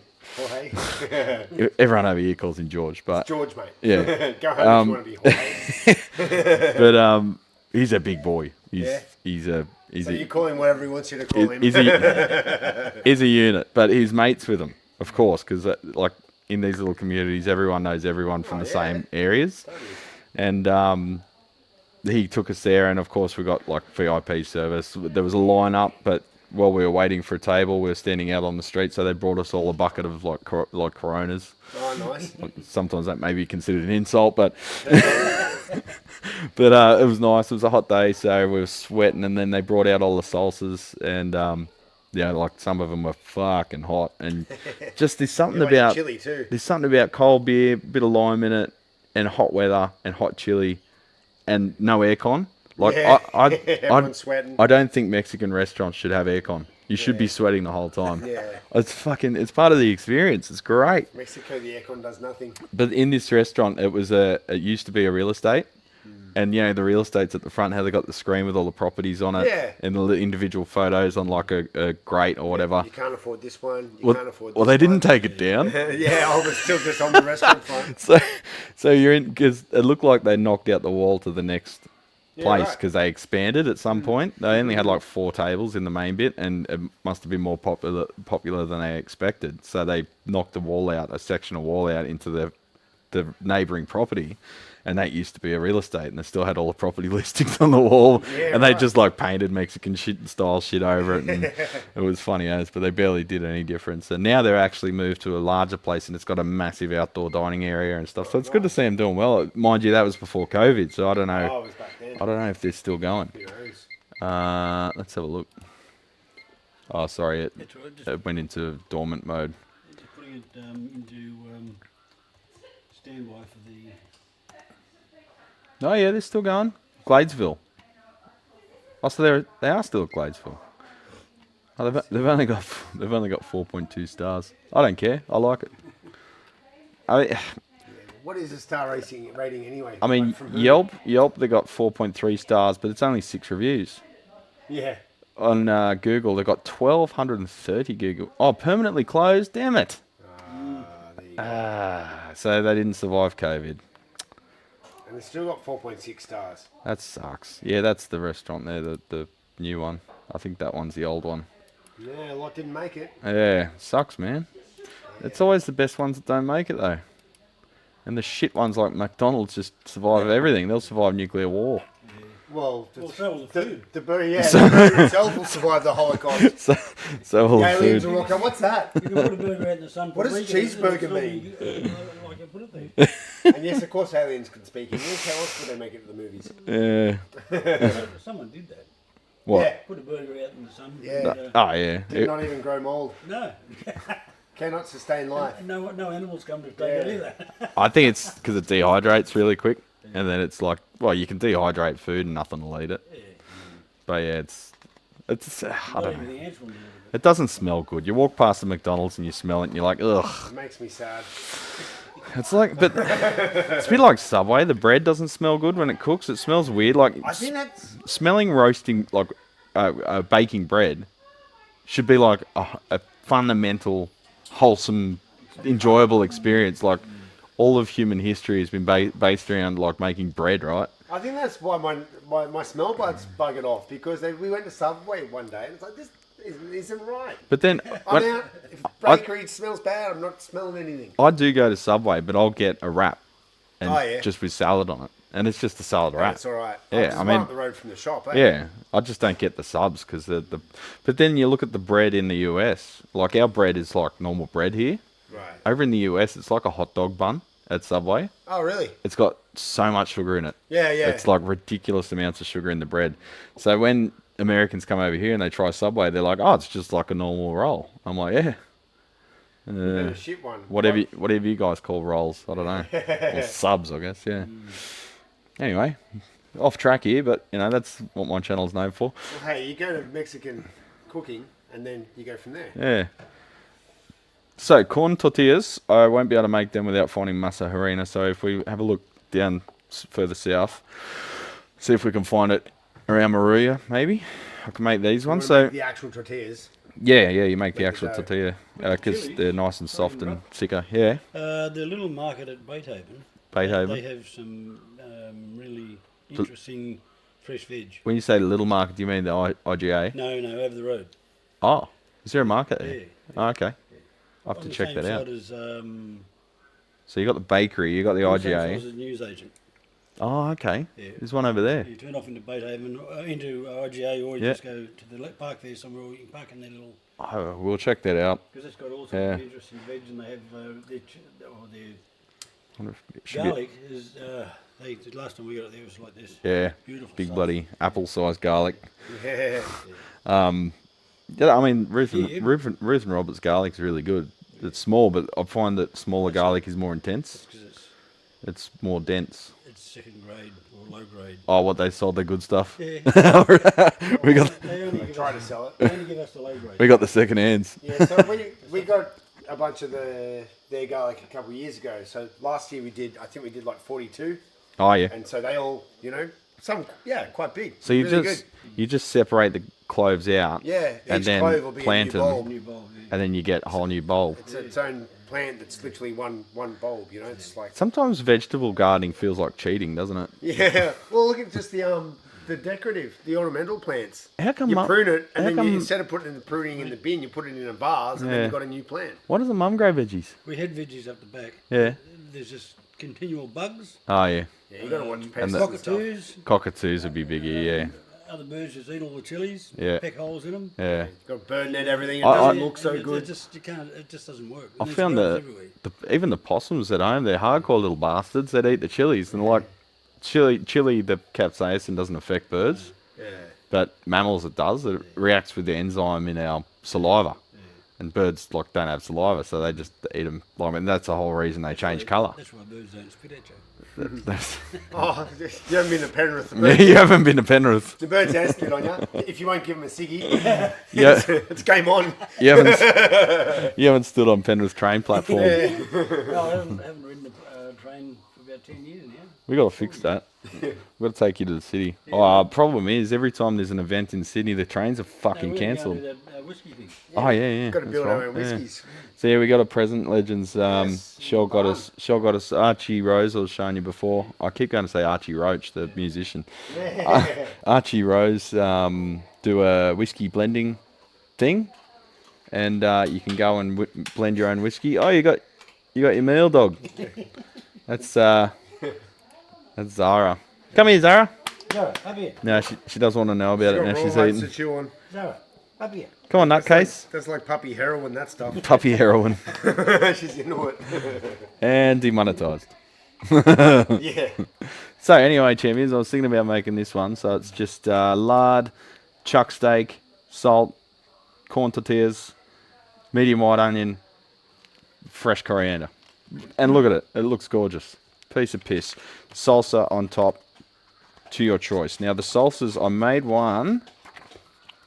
Where are we? Salsa roja. How do you pronounce that? It's basically just tomato, jalapeno, or serrano. I think I use whatever they are. I don't know what the fuck they are. One small clove of garlic, but as we all know, you multiply garlic by 3. 1 tablespoon, which I doubled, chopped white onion, and I put it in the freezer. So that's ready for when we make it. I make this one all the time with anything, vaguely Mexican-ish. I'll always make that one, which is a piece of piss. I usually leave the jalapeno off though, because everyone whinges about heat, because they're all a bunch of fucking pussies. That's just a little salad salsa deal, isn't Yeah, it? That yeah, goes on everything. it's simple as, and you squeeze a lime on top of it. It's fantastic. So every time I make the nachos with the slow cooked beef, I'll have a side of that. And this one though looks really good, but finding tomatillos, you said? Tomatillos. Yeah, so that's It's what difficult. Fiona was saying. She found tins of them Oh, tins. in the greengrocer in the Penrith Plaza. Penrith, right. So we found them there. You can get them fresh there as well. Possibly, yeah. Is it Trims? Yes. Yeah, they do have them Yeah, there. They've got- because the greengrocer is called Trims. The Ah, butcher across the road called Trims. It's called Trims. yeah, that's why I'm getting confused. I don't know if it's some competition they got going on, or they just ignorant of the It's been like that forever any too. sort of brand separation. So, tomatillos. Tomatillos can be used in raw or cooked form to make salsa. They're also a component in many stews. Large ones tend to be bitter, so choose smaller ones. So yeah, they do have a salsa verde. There you go. There you go, Lyle. 3 different types, I guess. I don't know. Or is that... Oh, no, that's just the one. That's the one there. Because that one there... That's that one. So they're all And that's salsa verde. that one. Your verde just means green, doesn't Yeah. it? No tinned, only fresh. Okay, Lyle's giving you the fucking good news with a stick. You have to use fresh tomatillos. Well, If you live somewhere dumb like Sydney, then you can't play bugger all. somewhere even dumber like Bateman's Bay. Yeah. The thing is, down here, everyone's middle-aged to boomer white people. So, oh, look, he's rejected. Look, you're a boomer white person. And you live here. Nothing wrong with being a boomer. The data, I'm not saying there's something wrong with it. alive. I'm not saying there's something wrong with it. I'm saying that's what limits the... I'm 75 at the moment, so... I'm saying that's what limits the culinary Yeah, choices. we've probably got Buckley's are catching up. Oh, yeah. Catch up one day. I'll be a head in the jar one day. Tamales. So I'd like to try these too. They'll have quite a bit more work. No, it's just corn husk. Oh, corn That's what you cook them in. there you go. Yeah. But yeah, lots of cool stuff if I knew how to pronounce it. But I haven't seen, husk with the corn kicked out. Normally they stick together. here are your poblanos. Coles. We might have to order them though. And this time of year, you order something now, it turns up in October. October. Yeah, turns up in February. Poblano peppers. Oh, okay. Yeah. Coles. Oh, currently unavailable. Damn it. Poblano. Yeah, So, yeah. There's that spice mob up. Where were they based up the Blue Mountains somewhere? Had all different chilies. And, Yeah, you got to go specialist for this shit. That's the problem. or just make do with whatever chilies you happen to grow from last year's chilies. In the city, Chuck 'em in, mate. there'd be a South American grocer, and you'd be able to just get whatever you need. Like there is an Asian grocer here, and they're awesome for spices and stuff. I might even check them because sometimes what you find is in more regional areas, they'll have various different. Like they'll realise that if they can diversify a bit, they'll get sales from various other communities as well. Big salsa verde guy here. I make it as often as I can find nice tomatillos in the store. If you do any of those with canned products, you are defeating the purpose. Yeah, that's the vibe I'm getting. Might be sacrilege, but shoulder lamb just made a big. I can't fucking read today. Might be sacrilege, but shoulder lamb made just like souvlaki on the barbecue. Great for carne de asada. De asada? So carne de asada. I've heard that before. What is that? Remind me. Carne de... I think it's in here, isn't it? Oh, they got drinks too. Non-alcoholic though. Boo! Piss off fly. Yeah, the true test of No, they don't have it here. South American cuisine is in the icing sugar, really, isn't it? Yeah, it's in the high fructose corn syrup. Yeah, that. We got empanadas too. Shell makes empanadas, but these ones are a nice little change on it. But again, you got the Massarina. We've got to try and find it. If we find that, we can make a ton of shit. And I want to get cooking over the break. So what's Massarina? Like, what's the... It's corn flour, but it's processed. Right. It's got like a enzyme, whatever, blah blah process. It says it back here. there you go. So corn is first cooked in lime water. So I guess they literally mean like lime, not like the vegetable. Yeah. In a process called nixtamalization. It is then dried and ground into a fine powder. Well, it's sometimes referred to as corn flour. It's important not to confuse it with regular corn flour, which does not use the nixtamalized corn. It is generally not ground as fine as Massarina is. If you're looking to buy this flour, make sure the package says Massarina on it. You can find Massarina sold in many Latin stores, and nowadays lots of grocery stores in the United States carry it as well. Common brand is Maseka. I think Shell had to even buy it off like Amazon. Oh, okay. Like even in So Sydney. that's doable. Oh, there you go. But again, shipping. Yeah, it's been a while since I've had a good nixtamalization. Yeah, it's been ages. So I was going to do this one as well, because this is all just, well, again, you got corn tortillas, but we could probably just get off-the-shelf shit ones and just deal with it. We can make the salsa, chopped onion, cilantro, or coriander. Here's the dog. Come here. Up here. No problem. Let it jump up. Hang on. Here she is. Don't pick me up. Settle down. Go get your ball. She's all about personal space. If invades yours, you're not allowed to invade hers. Up here.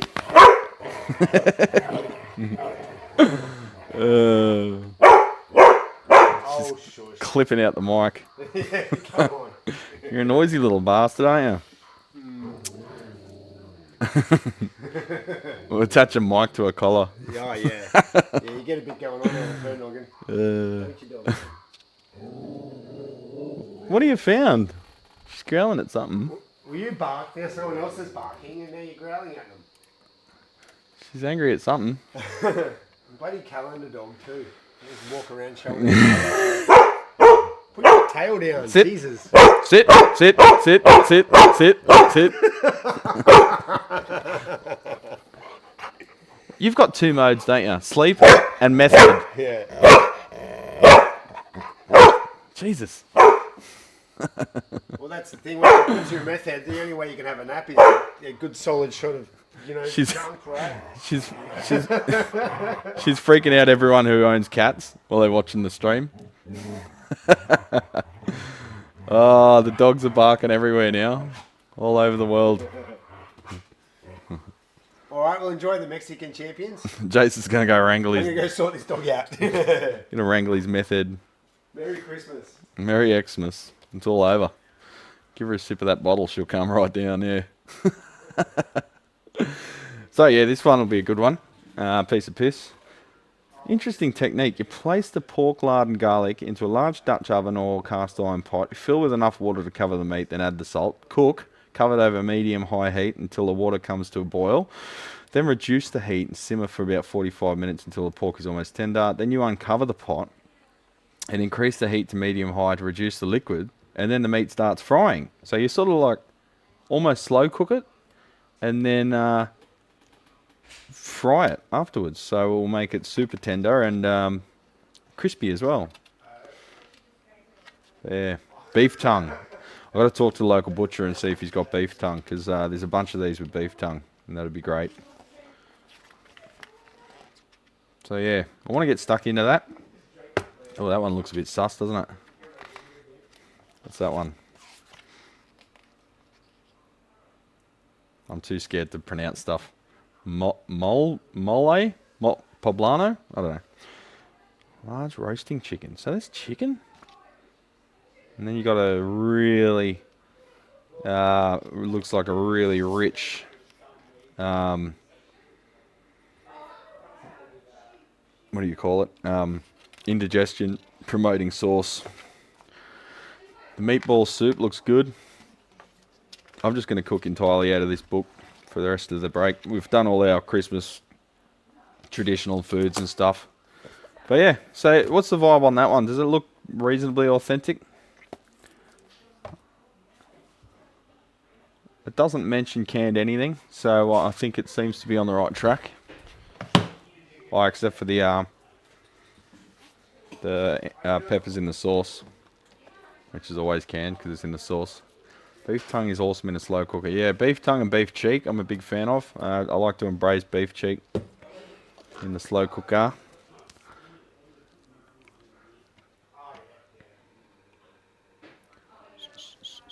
Oh, she's back. Oh, she's got a ball now. Simple animal. Just like me. Come here. Zara. Got your ball? Come here.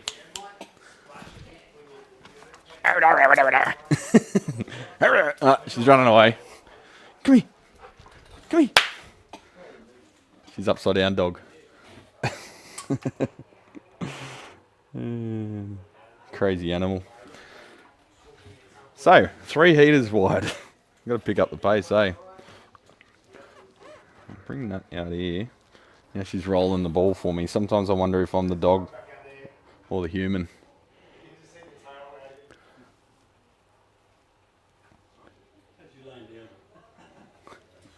She's hanging out. Lou, otherwise known as Chris, is back. Sorry, we've just been talking about cooking the whole time. So everyone's given the book sort of the tick of approval. So it sounds like it's reasonably genuine. And then we've just got the problem of trying to find the ingredients. Best stuff on the planet. Yeah, I'll get the oh, right. I'll get the antacid on order to deal with it. Nah, I never really have problems with that stuff.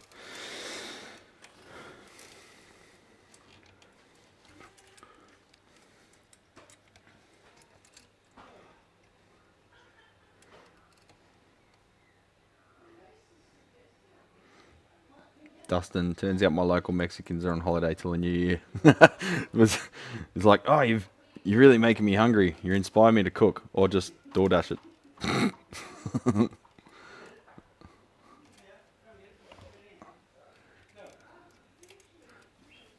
want that a bit shorter. Does that look about right? Yeah.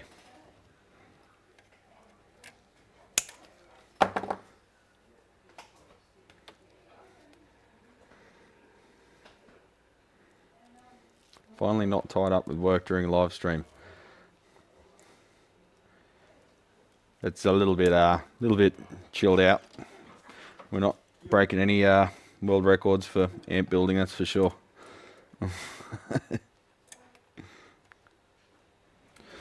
Alright, which one's which again?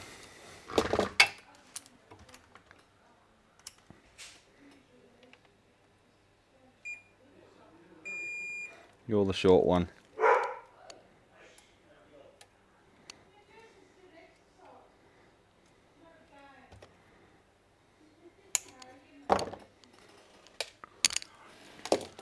The dog keeps thinking that Jace is playing a game when he's doing his physiotherapy exercises for his shoulder.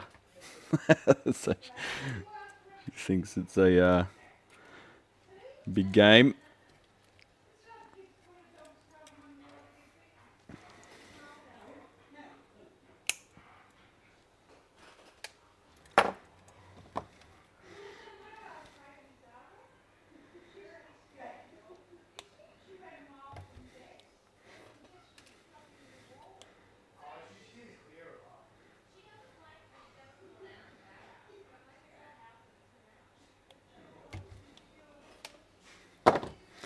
We better get moving soon, champs. What is it? It's 10:30. Bloody hell. Markets will be half over.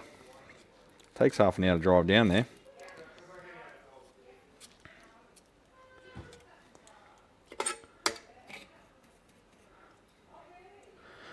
You're a prohibido? What's that mean?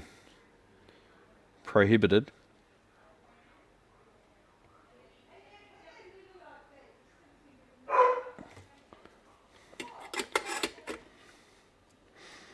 Michelle knows that when I don't have deadlines and I'm building stuff for fun, it's actually relaxing. So she lets me, that's funny. She lets me build stuff in the holiday period. Keeps me out of her hair. We are pretty independent people. Like, we don't need to be hovering around each other all the time. So I think I cut that one a little too short, but we'll get away with it. Forbidden is prohibido. I've never heard of that. God, I'm learning so many words today, champions.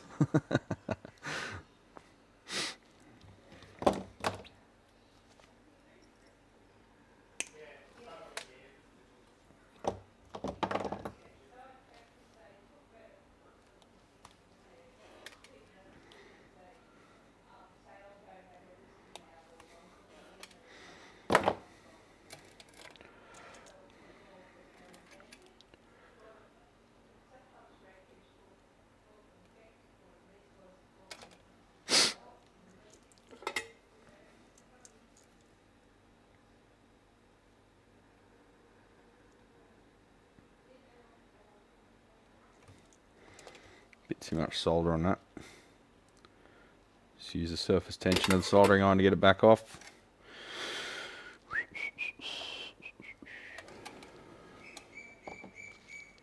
Here's the Eastern Asian coal.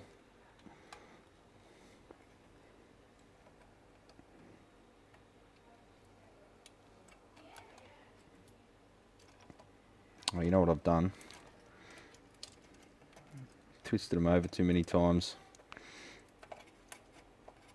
I'll just redo that one.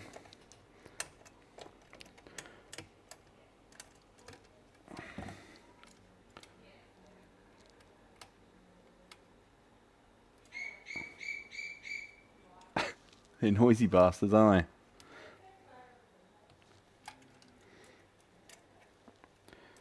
they? Alright, get the other wire through.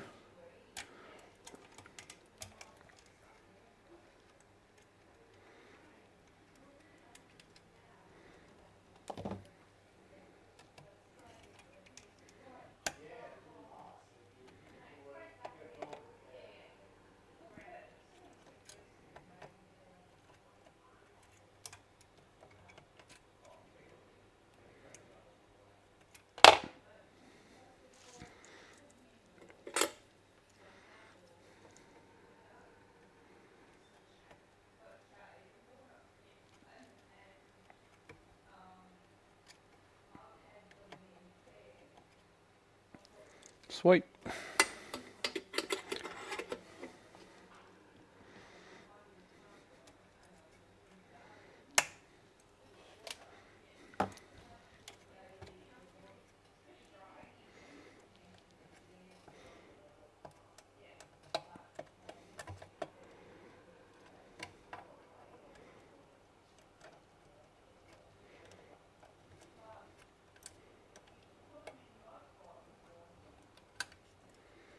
See, it is a bit fiddly doing this, but I don't know. Once you get your technique down, it's a bit time consuming, but I find it relaxing. Don't know why. Bit weird of me, I guess. And so many people hate heater wiring.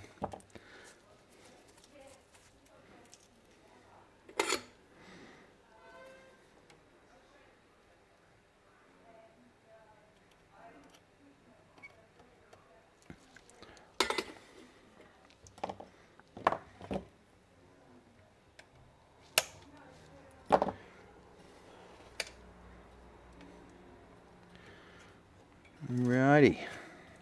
Onto the reverb. No, that was the reverb driver. That was the reverb recovery. Onto the trem and trem driver.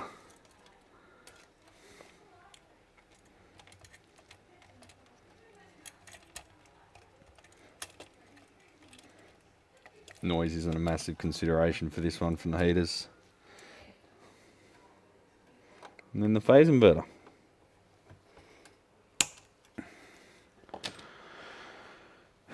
See, Lyle, channel's gone to the dogs. Yeah. Yep. That happened years ago. Ever since I moved out of the garage. Lost the essence of my channel.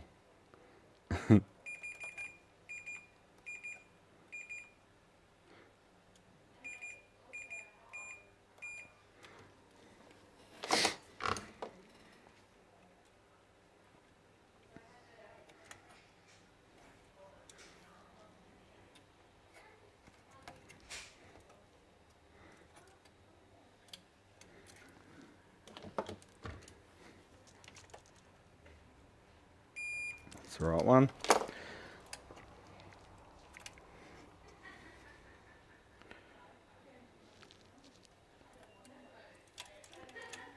It's time for another coffee, champs.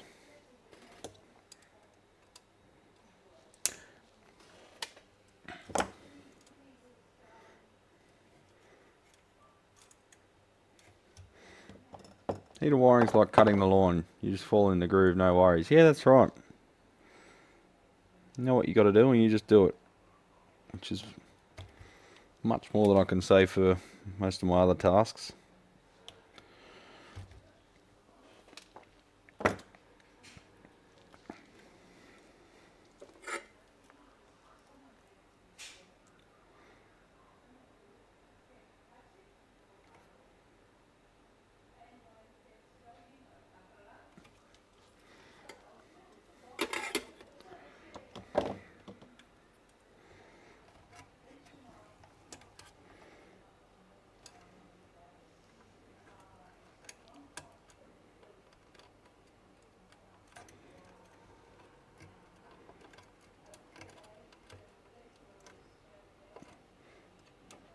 I feel like that twist is a little too tight.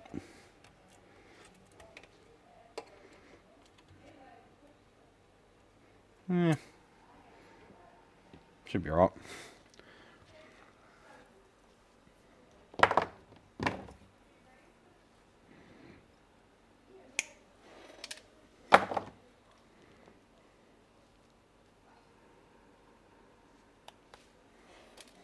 I'm going to bring the bin closer.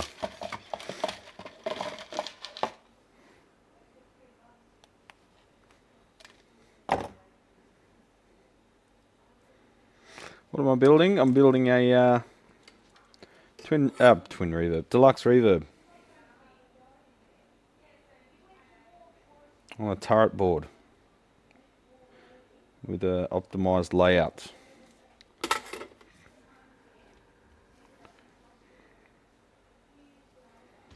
Very different from the Fender layout. No doghouse for the caps, just a radial turret board mounted filter caps. Make it serviceable for a very long time. Ah, you fucker. Okay, that twist, I'm going to pull one twist off it because it feels like I'm torturing the wire to get it to do what I want.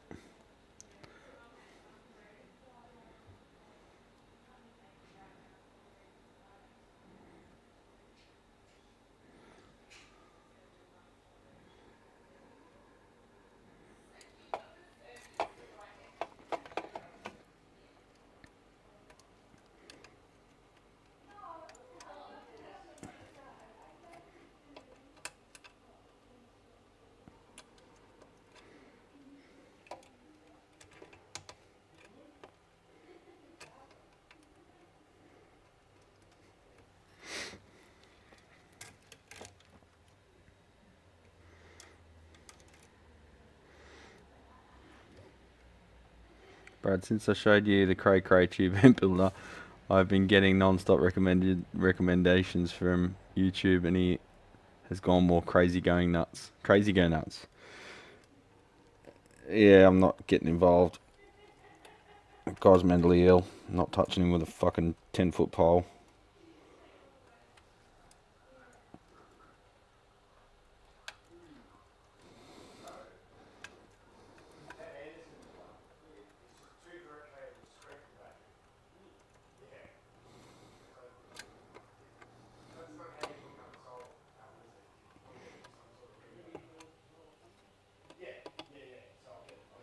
There we go.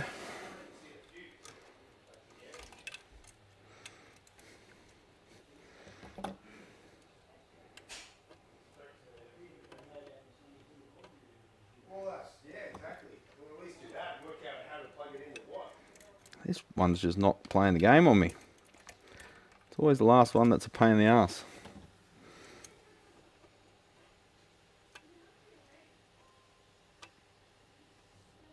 Comply, damn you. Put some blue tack in there to hold it in place, since it doesn't seem to want to play the game.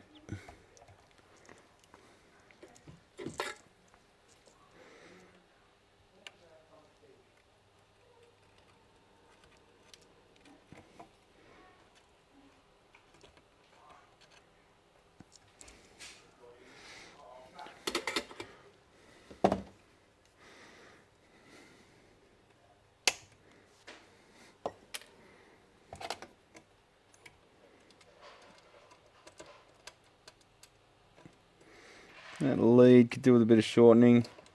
Not animal fat, but length reduction.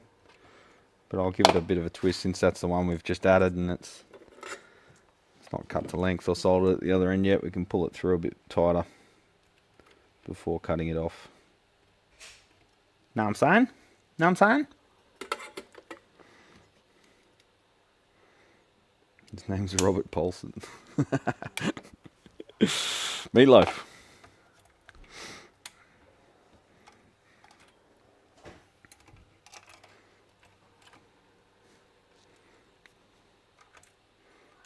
There we go. One more twist added before we solder the next one, and that's tightened everything up.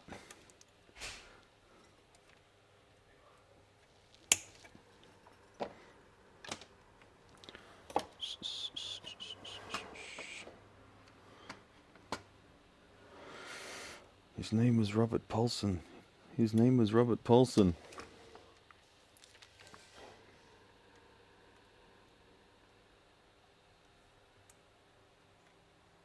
Hello?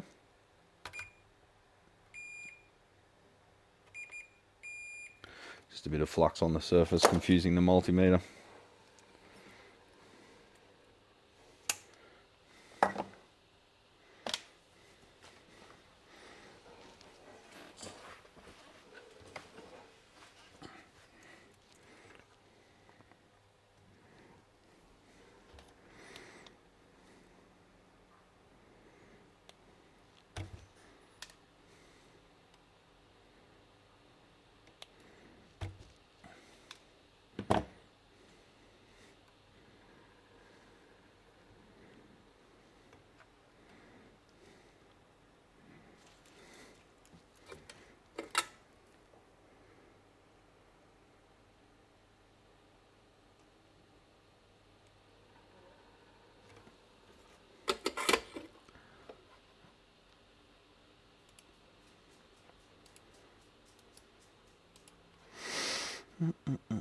Hello, dog.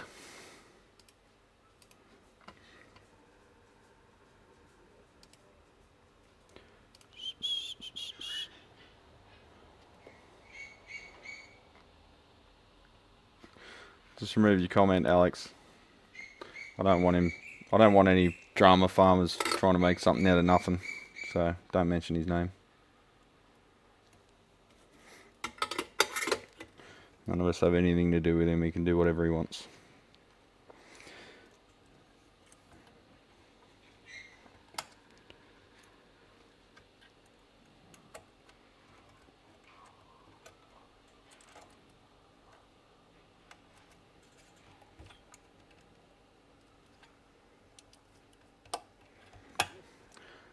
We're getting there. Run it to the 6v6. Settle down, bird.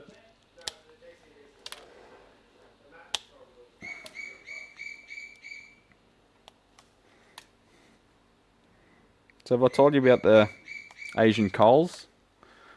That's that bird you're hearing in the background. They come down from Indonesia every year in Papua New Guinea to breed, and they're parasitic brooders. So they distract other birds and then lay eggs in their nest. So what they're doing now, they're making that real aggressive noise. Excuse me. That's to freak out and distract the birds whose nests that they're probably laying eggs in. And then the birds raise the, I guess, imposter birds as their own, feed them and stuff. And if they stop feeding them, the parents, the coals come back and they basically mafia bully them into raising them.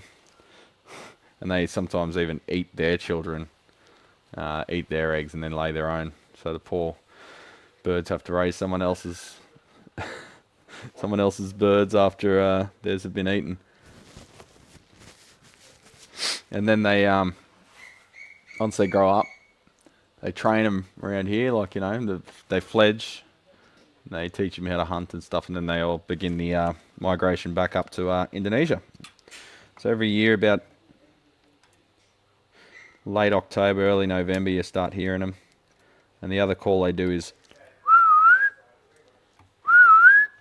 they're often called the storm bird because they all the other birds will be batting down the hatches, and to them they're like, this ain't no big storm because we're used to monsoonal weather. So they're the only one heard chirping away while all the other birds are bunkered down for the storm. That's the sound. That's Jace's version.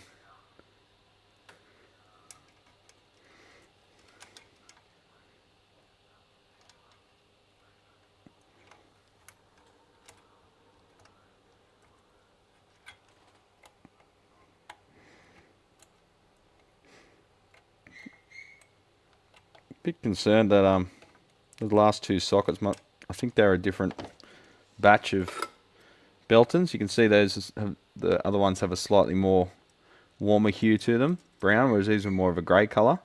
And the terminals that I've twisted around to make the parallel connection to pin 4 and 5, the plating is flaked off the terminals. But then over here on the other ones that hasn't occurred, so it's like there's a different plating process there or something. Maybe the alloy was slightly different. There's two of them squawking up there now. You can hear them talking to each other.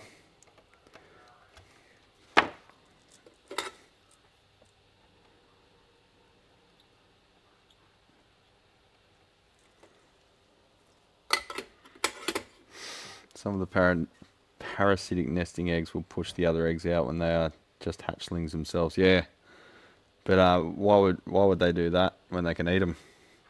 Free protein, right? The animal kingdom, pretty scary thing.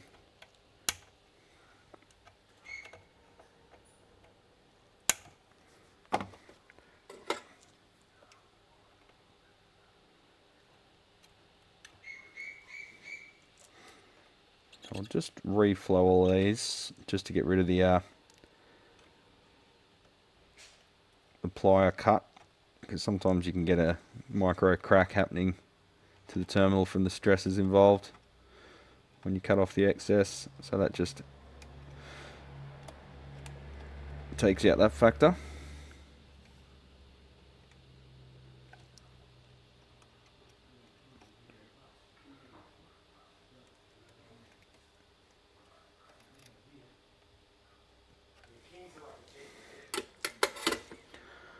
We'll move on to the 6v6s. I'll just shift my camera around. point of view. That is a cuckoo. Yeah, there is a there's also a channel build cuckoo which does the same thing here. There's 3 birds that do it. There's the channel build cuckoo, which has got a very obnoxious sound. I'll play it for you. Hang on.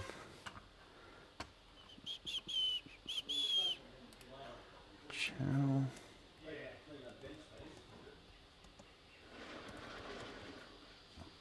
Channel build cuckoo call. Big bird, big voice. They're fucking monsters, those birds.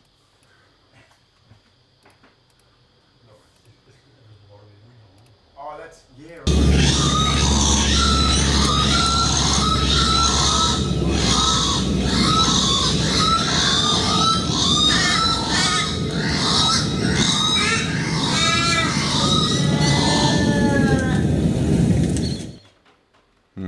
Nightmare fuel. Oh, you're right.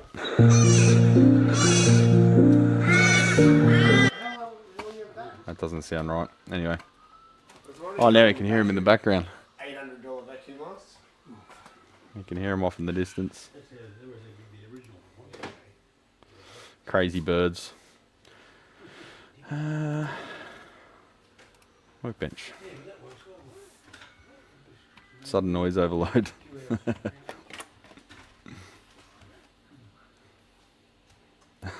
The bird is the word, Magisterium. So I've been told. So I've been led to believe. Meow meow.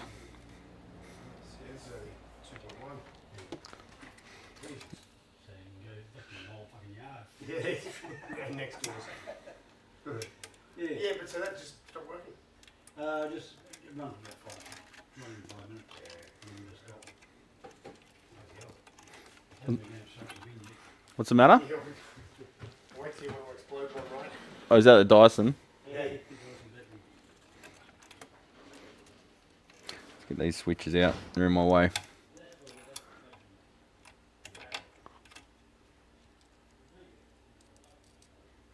Brad, do you go to... Brad, do you go to 2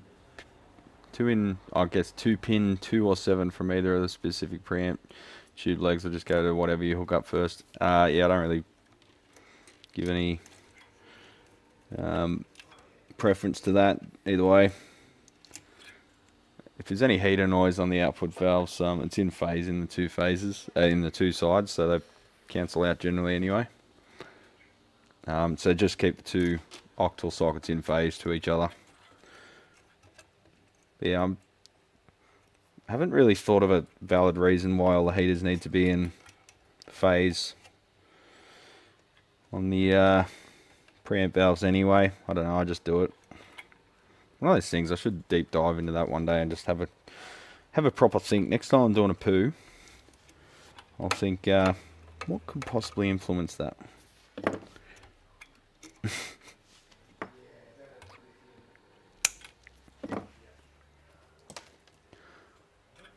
Do you twist it, or does someone sell pre-twisted heater wire? Yeah, I'll twist it. I'll put the end in a drill and twist it like we did last summer. Twist again. Twisting time is near. I did it last summer and built a Princeton reverb.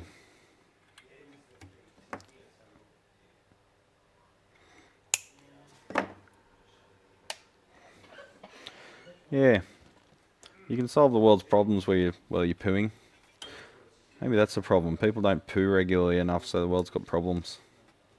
If everyone had more poo time.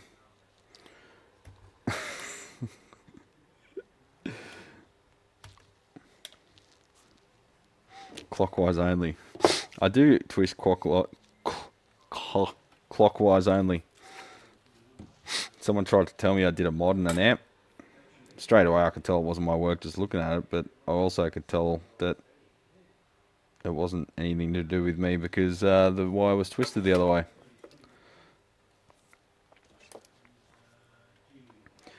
What? It wasn't me, I said. You've been modding your amplifier. It wasn't me.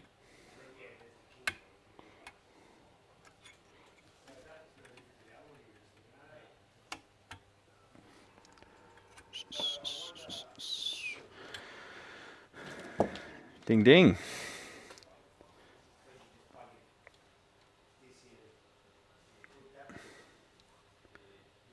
Don't spread conspiracy theories about me buying pre-twisted wire. I ain't a southpaw. My left hand, if I try to do anything left-handed, I'm really fucking not a chance. Playing guitar left-handed, it's got my tongue poking out and everything. Like, I'm hopeless. It feels like day one of trying to play guitar when I try and play left-handed. Ooh, I'm shaking a bit. Time for some smoko. By smoko, I mean food, not fucking weed.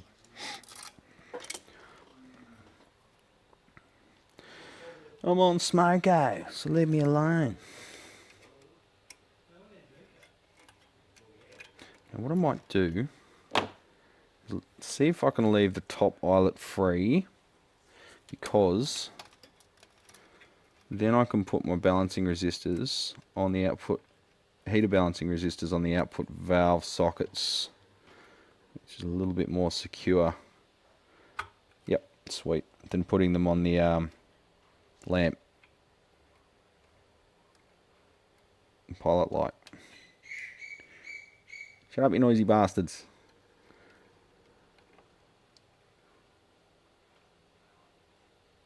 Ah, come on.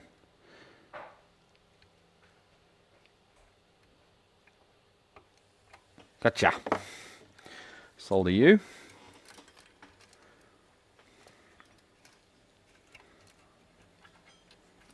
This one's going to be a bit trickier.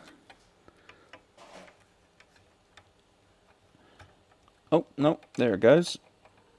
Don't you want to go home? Try not to snap off the belt and socket.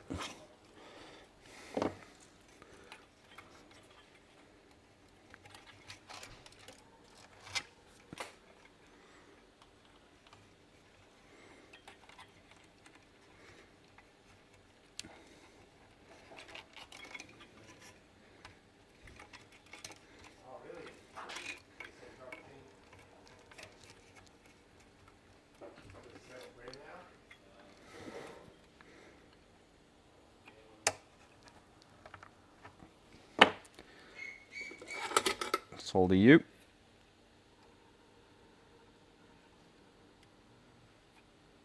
Solder you.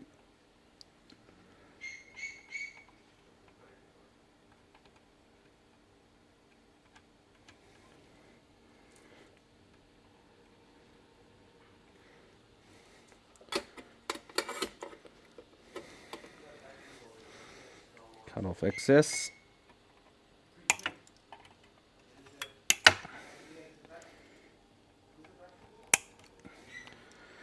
No tack soldering around here, champions. We do a bit of a fold over on the lead there just to make sure everything's nice and tight.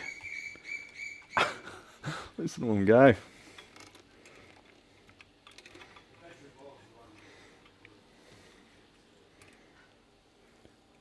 Pin 217.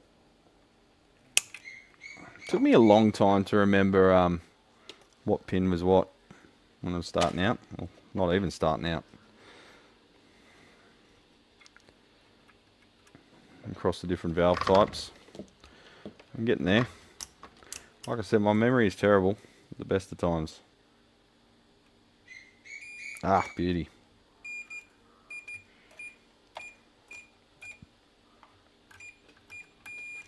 What?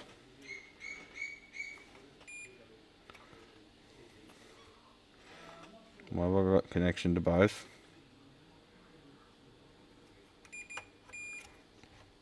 What have I done?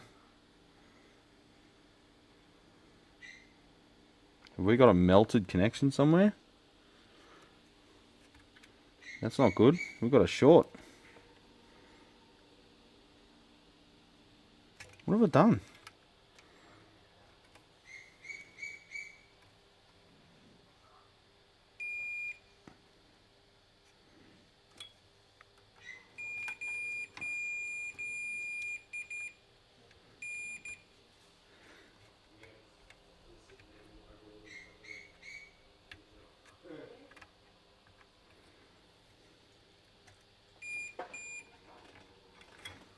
Hang on.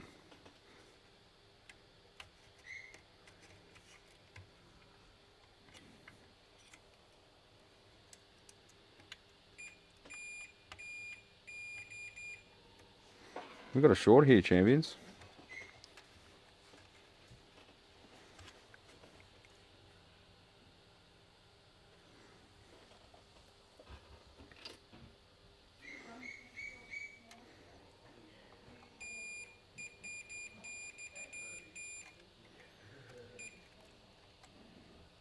Yeah, jacket.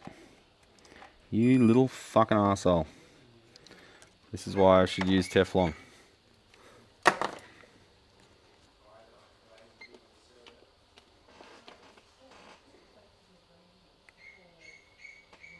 These solder guns got to wake up. Wake up.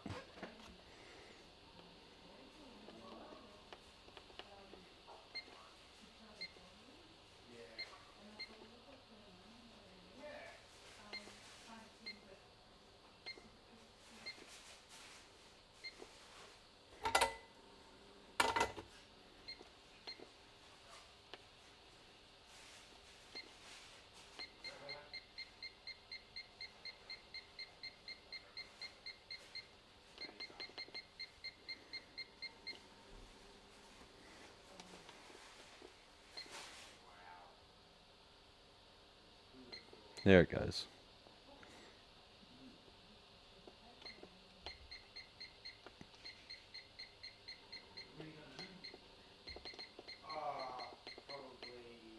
Dad has his tips always set really cold.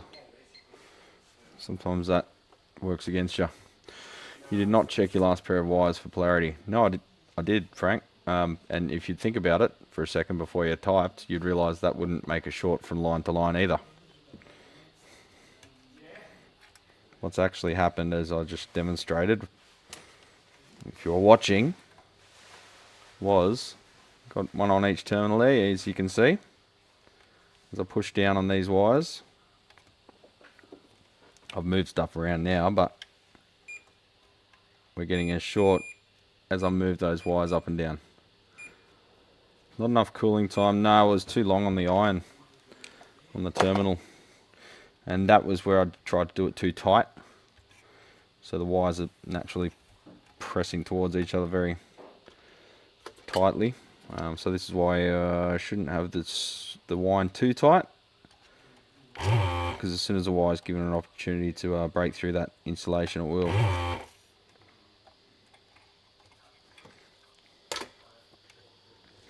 That's why we test things, champions. It's one thing to fuck up, but it's quite another to send it into production down the line instead of fixing it. So that wire's still okay. It's this one here that's fucked.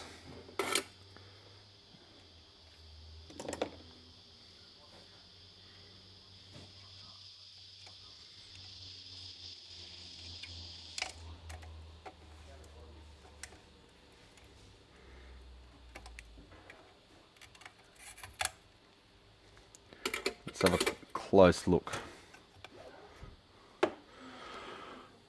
We already zoomed all the way in. We don't need no autofocus. Alright, so we can see there's a little nick in the wire. It was pushed up against the terminal. And the terminal's, well, it's heated up. It's melted through that line. Let's see if we can shorten this one a bit. And go again. It's just the phase inverter, so it's not very sensitive to hum. Let's cut it only as short as we have to. Get rid of that melted insulation. Heat does this in PVC, movement stress can do this even in PTFE. Why airplanes use 2 layers with PTFE, yeah. Vibration's another big thing. It doesn't matter the temp rating of the jacket if vibration's what does it in. Vibration.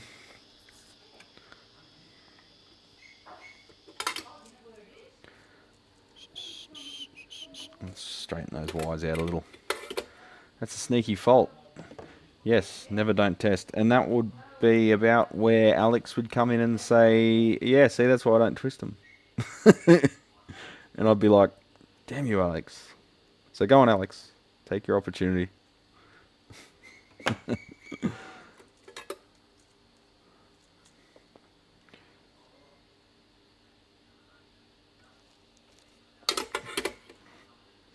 But yeah, that's why you check everything and let it cool down after tinning before you put any stress on it as well.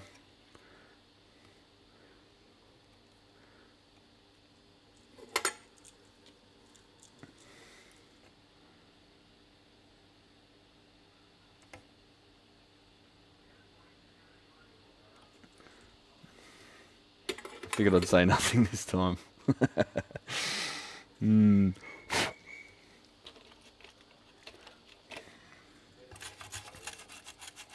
Both have their merits, man. Whatever works, if it's not noisy and it's reliable, it is the correct method. I'm not like religious about my techniques. I'm always changing and shifting the way I do stuff, because that's how you get better. You can't just say, I am a god king, I know everything, and never change anything, as a lot of other amp builders do. You know, like I'm blessed with this knowledge that no one else has access to. That's why I'm such an amazing amp builder. If you never shift and never change your techniques, you never have the ability to improve by definition. So all these guru fuckwits that tell the world they're the best amp builder in the world, well, yeah.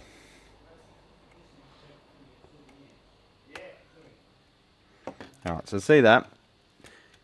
It's a lot more gentle now. There's not a twist happening right at the terminal. The wires just pass by each other. But now as a result, our wire's not quite as pretty. But, you know, it's either that or replace the run. But I'll be a lot happier.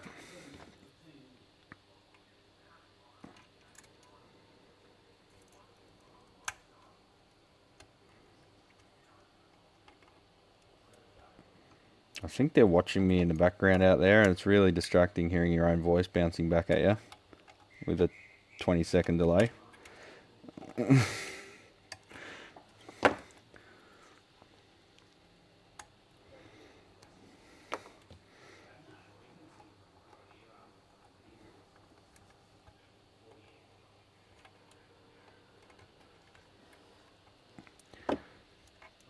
Alrighty then, give that another go. See you, Richard, take it easy, mate.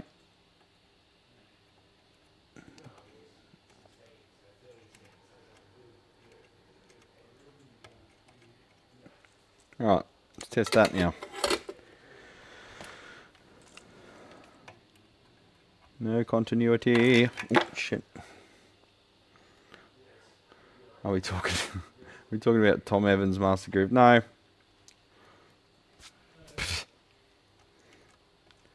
Alright, so manipulating them around. There's no short. That's good. And you can see they're all a bit gentle. Yeah, so essentially we did ourselves in because we tried to have the twist too tight in that one spot.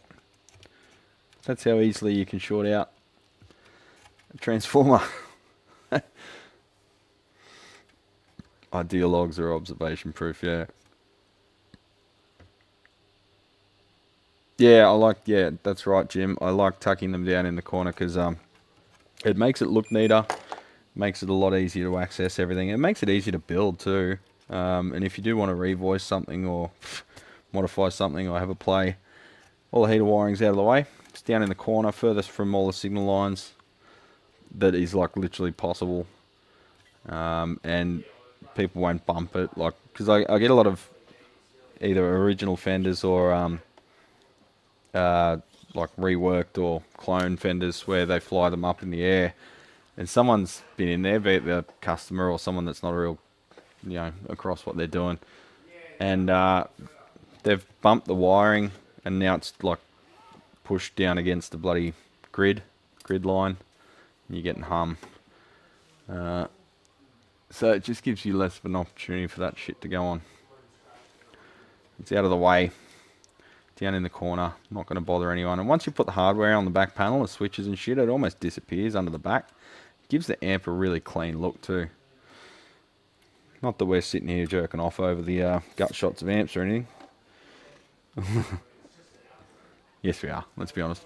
If I were to twist heaters, it's best to do it exactly how Brad is currently doing it. Thank you, Alex. But, like I say, always open to, like Soldano style.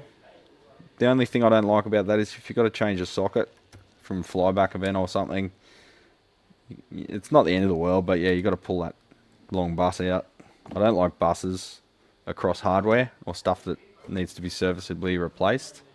Like bus bar across the back of a series of pots. You got to change one of those pots out. It makes it a bit of a pain in the ass.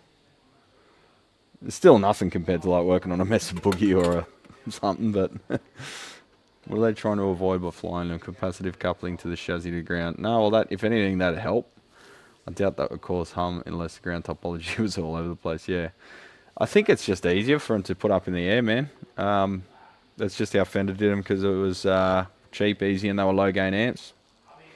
And back in the day, if there was a bit of hum, like amps were new, there wasn't really an expectation, and like the recording equipment wasn't as high, you know, performance as it is now. So hums and stuff would disappear. Like people were listening to their favorite records on the wireless, and you know half the time they were humming away anyway. So you wouldn't pick up any recorded hum because the signal to noise ratio was massively outdone by the tube radios that were listening to the music on. But we've got more, or we've got higher expectations these days, champs, in terms of noise performance. Just replace the bus entirely. Yeah, that's probably what I'd end up doing if that was the case. But that was before the great bus wire famine of 2020. I'll tell your grandkids about it. Where'd my wire go? Did I drop it? I don't know, put it over there.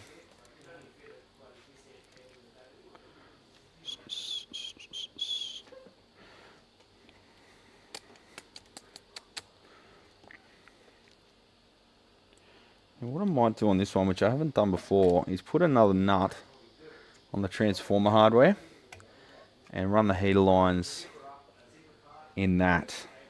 Just so we don't have a threat of maybe the bolt coming through and piercing the insulation on the heater from it being too close to the edge of the chassis.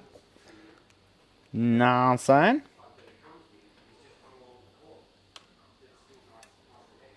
We'll run it up to the flagpole and see. Run it up to the pilot light at the front, which is where I'll connect the transformer.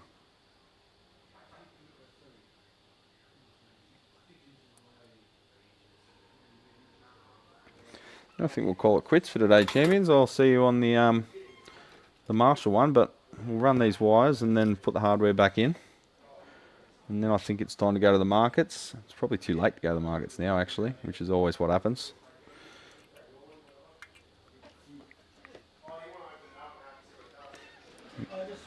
And go to the beach.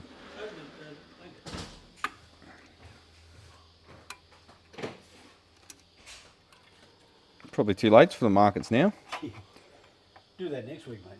Yeah. I'm not coming with you. I'm going to buy some records. Records? Yeah. What are you doing? You'd doing? I think we're just going to go down to Dog Beach. Oh yeah. Oh, it sounded like you were playing with the DC stuff in his. His charger. Yeah. The solar panel. Is his charge controller still playing up? He hasn't got one. Oh, okay. Yeah. So I basically bought that battery from for the Dyson. Yeah. They've got a 30 amp one capability for 17 bucks. What? You don't buy it off any Jayco or something, you're 200 to 300 bucks. Jesus. Yeah. You go to King, it's 150 or whatever. And Yeah. these days, it's not always the case if you get what you pay for either. No. Sometimes the expensive ones are just cheap ones rebadged. This is four-wheel driving battery charger stuff.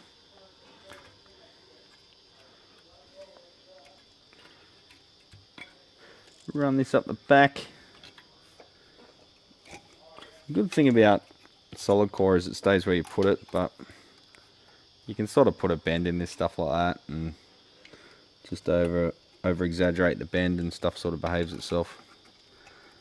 Pull that over the top, pull the wool over its eyes.